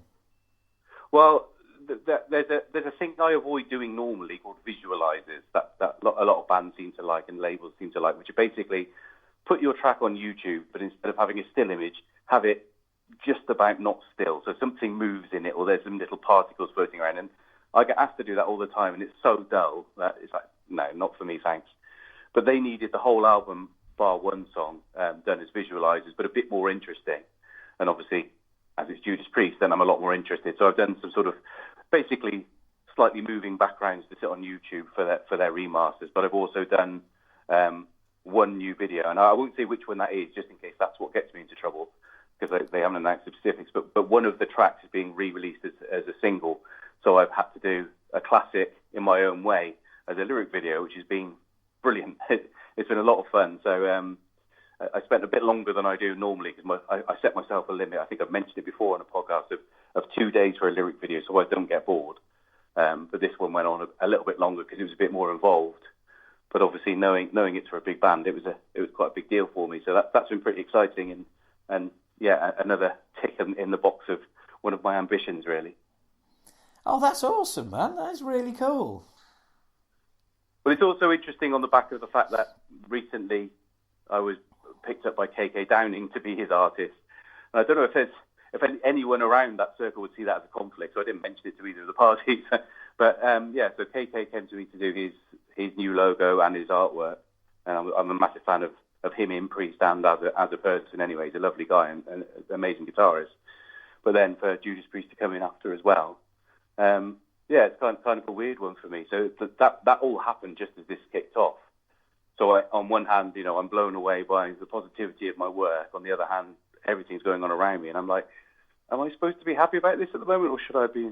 I don't know how I feel, but it's been, from a business point of view, it's been very, very good for me at the moment. Well, and like I said, this is all good. It's great to hear, and I think it's what people need to be hearing as well. And the fact that the labels, the wheels are still turning, everything else, it's all really positive. And that's interesting. You're doing the Priest stuff. So you're just doing a few bits and pieces around the main themes. Yeah, it's just basically for their. I think they've done it every decade for British Steel. That every 10 years there's a new re-release. So we've got the remasters coming out for that. which sound amazing. And I think, that'll probably tie into whatever they're doing for their 50th anniversary. Obviously, it was going to be the tour, but who knows what will or won't happen with that. So I think it's actually the 14th of April is the anniversary. So they've teased it on Twitter that something's coming and it's being re-released, but they haven't really said the details yet. So I'm assuming all the stuff will come out soon, and I would imagine there's a much bigger, wider campaign around it. Well, thanks for the exclusive, mate. Well, so I don't get into trouble for that. But like I say, I've already billed, so it should be okay. well, I know Mark Wilkinson is doing some stuff for them as well. So, so they really have got the A team, the two of you on it. It's almost. I by the way, remind me. We're gonna once we've hung this up. I've got a story to tell you. Just say, okay. just say to me. Next Acid Rain album, all right, and I'll tell you a little story, all right. But sorry, listeners. Yeah, sorry, listeners, teasing you. But such is life. So, have you had any? I mean, let's be honest, it goes both ways. So, have you had anything pulled, anything put back, anything? Is there stuff that you that was going to be happening that obviously? Well, no, I mean, the first thing I did is because.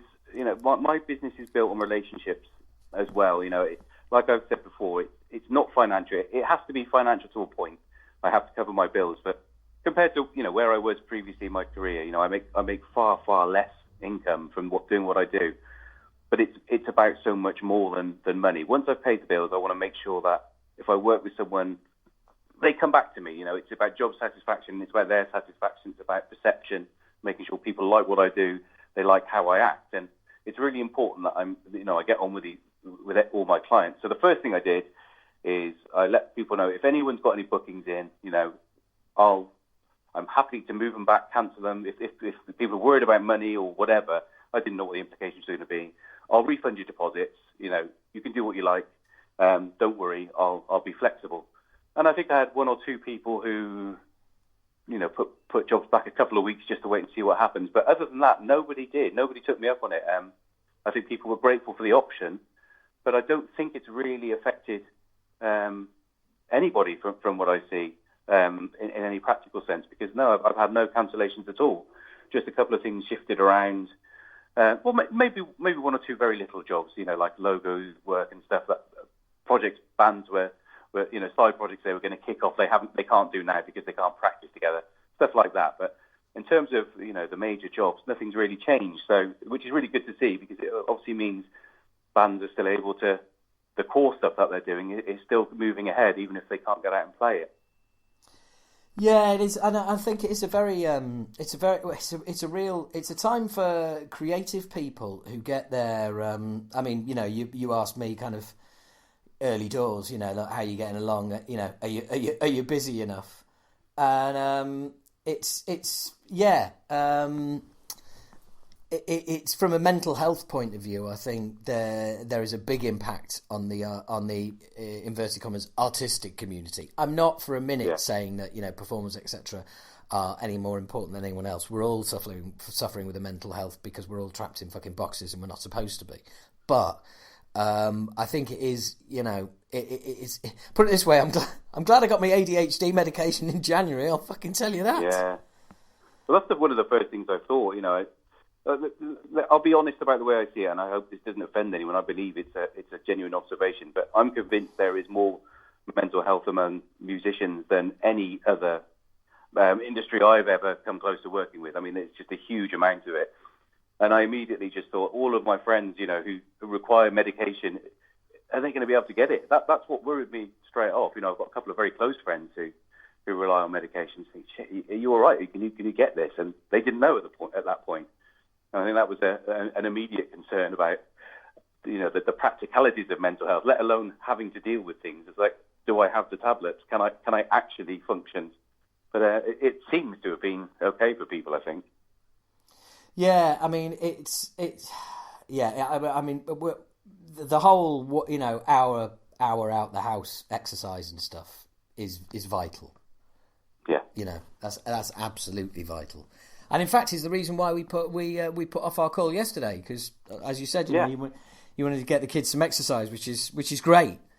Yeah, I mean, everyone's got to try and find what it is that, you know, anything that you can that you can just mentally escape in. I mean, it's a great time to learn to meditate.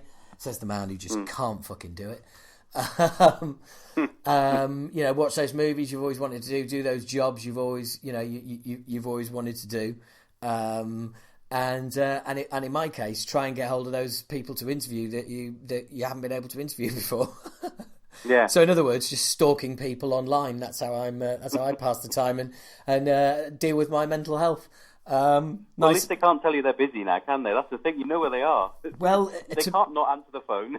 They can't tell you they're going out. Well, exactly. The only cast iron guarantee is the do not reply to emails. So I'll send a maximum of 3 emails. After 3 emails, if I've had no reply, then I will assume the answer is I'm not interested. I mean, it's pretty much fuck off if you send 3 emails and you get no reply. That's a fair assessment. So I'm not the kind of guy who's going to get bent out of shape over it. And yeah, you know, that it does happen. You know, I've got a few people who say, I've got one person in particular who's secured some great interviews for me, but by the same token, occasionally he's like, oh yeah, he'll said he'll do it. And, you know, like Dave Mustaine, fucking hell, I must have chased that ginger bastard for 9 months. And then he went, and just to get out of it, he went and got cancer. Yeah, I know. That's the trick in the book. Yeah, and that exactly, and that's a joke. Just in case that fucking dickhead who tried to set me up for a kicking from Dave Mustaine on Twitter is listening. But yeah. So, are you listening to anything new and exciting and interesting that we haven't heard? It's been very difficult, H, because I'm working so much, and right at the moment, nearly all of my work is lyric videos. So 12 hours a day, I'm listening to 3-second chunks of songs on mind-bending loops. So I can't really listen to much. But I think I actually moved away from metal. And when the lockdown first kicked in and all this stress was going on, I don't know. It wasn't that. I don't know whether it was metal didn't work for me, but it just didn't feel right. I was going back to old 07 albums and some of the Chemical Brothers and Stephen Wilson and just stuff to relax me. Just nostalgia, sort of good time memories and stuff. And I think I felt more comfortable moving away from the riffs for a while, just because I get that every day as well. It wasn't a lack of enjoyment of metal. I think I needed to reset my brain waves or whatever and sit somewhere different in the house and listen to something different. And it really worked. It really worked. Just going back through some old classics and come down in the morning, put the radio on, think no, let's go. What haven't I listened to for 20 years? And put on Portishead or Left Field or Faceless and stuff like that, which I've always loved anyway. And it's really, really helped me. So that's where I've been recently. I haven't really explored anything particularly heavy for the last few weeks. Ah, right. What about Testament? Have you given that any listens? Yeah, I have. I mean, I got that on LP, so that's just come through, which is brilliant. I mean, I'd heard the pre-release anyway, so I'd heard it via digital before we saw them live, which was brilliant. Yeah, I really like it. I think it's probably of their more recent albums. I see their earlier career as 8, 9, 10 out of 10 for me. And then the later a constant sort of 7.5. So they're always just really good, solid albums. I always really like them. Never absolutely adore them, but certainly I can listen to them all the time. And I think of the later sort of the last 10, 12 years, I think this is probably one of their strongest. And I've only listened to it a few times so far, but each listen I kind of find a bit more, and I think it's a really strong one. Yeah, I think it's got its. I think it's definitely got its high points on it. The chorus to Dream Deceiver is not good. That's for me. That is like straying into 80s kind of mainstream metal. It's just. I had a feeling you're going to say that. yeah.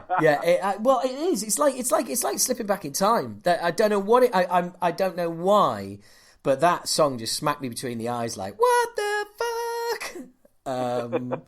I cannot stop singing Children of the Next Level. That's stuck in my head, that song.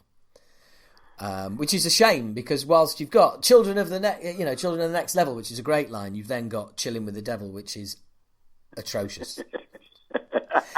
I'll tell you what, as with film directors, the names of the songs usually escape me. It's just on and I hear it. So unless it's a very memorable chorus, and I won't know the names. Well, it's the opening track. Yeah. It's the opening track. And have you done any lyric videos for these? No, I haven't. I would like to, because they do a load of old shit. It really annoys me. They're always crap. That's one way for me. I love Anthrax to bits, and their lyric videos are shit. It's like, oh man, I'll do it for free. Just let me do it, for God's sake. Awful. Yeah. Yeah, it'd be really good stuff to do tracks to, because the rhythm of it would be great. Yeah, and I mean, obviously, Gene's playing on the album is, goes without saying, is awesome. Yeah. And there are some highlights on it. Yeah.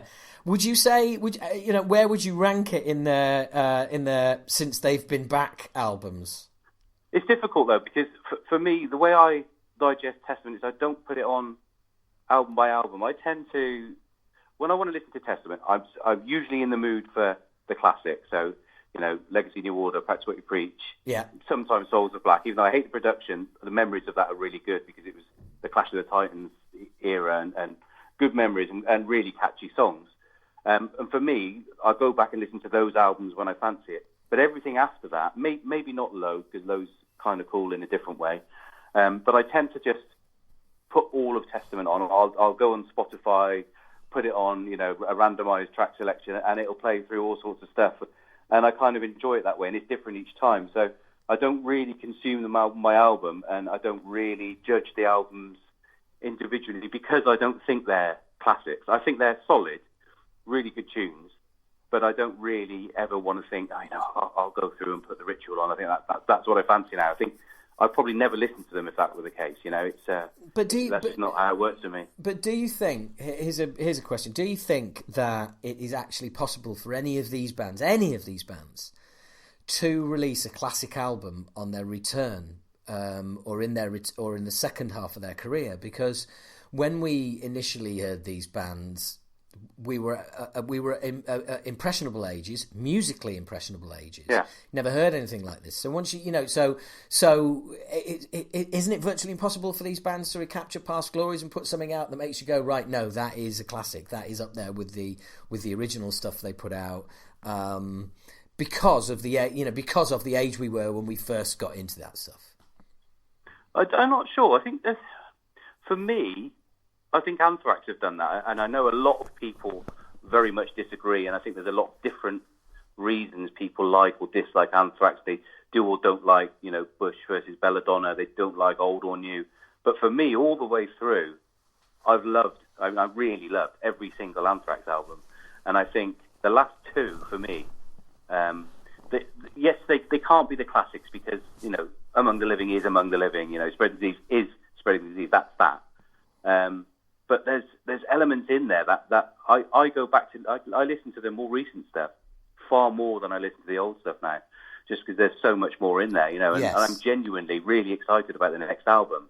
I'm really excited with them, and I think they manage to do something new every time. I think it's down to Charlie Benante entirely. I think the fact that you've got, for me, probably the best drummer in the world, the most unique drummer in the world. I mean, he puts something different into every song. Yeah. I think the fact that he's writing the songs as well, I think you just get this cohesion and this experimentation that gels, that other bands don't get.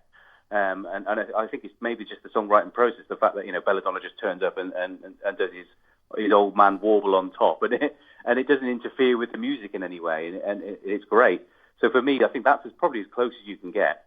Although that would discount yourself, though, because obviously whilst it's a reboot and not the original band, and probably not the original sound with yourselves, but for me, your new album's your best album. I mean, it really is. As much as I love the old stuff for all the right reasons, it's your best release by far. It's the perfect album for me. Fucking hell. Well, look, thanks for not letting me down, because I thought you were going to forget and you were just going on and on about Anthrax.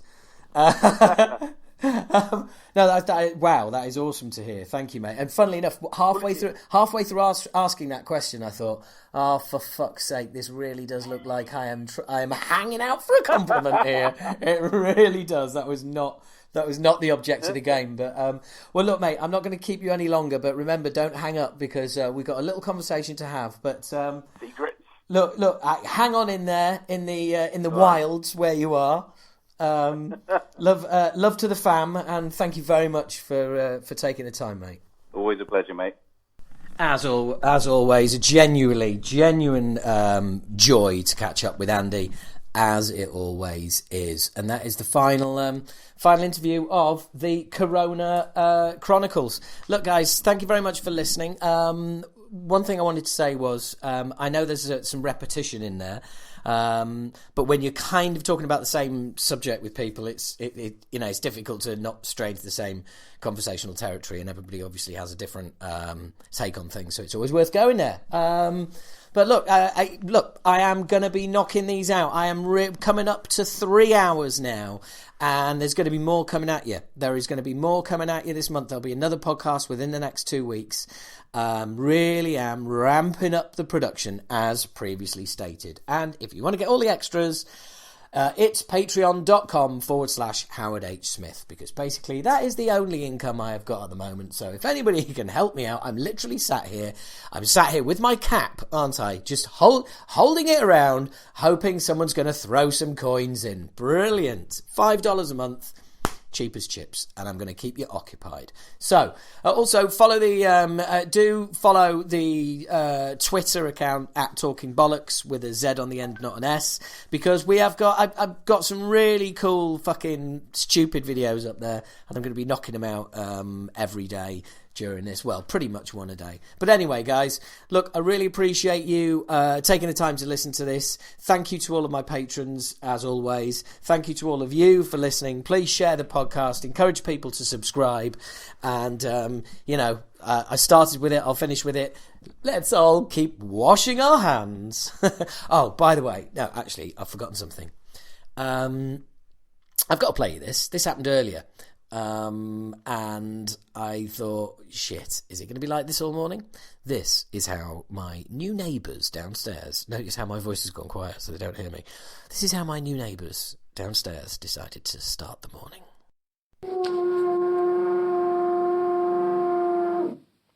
Great.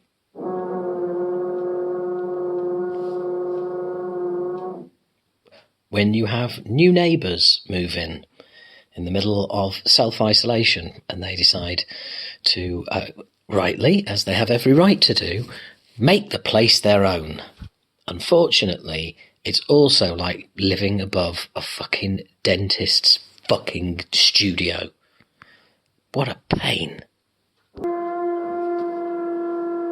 Really? That was a particularly fine one. Brilliant. Thank you so much. So, all the fun of the fair there, hey? All the fun of something like, basically, that's shit. Yeah. Anyway, that's the end of the moaning. That's the end of the whinging. Thank you very much for tuning in, guys.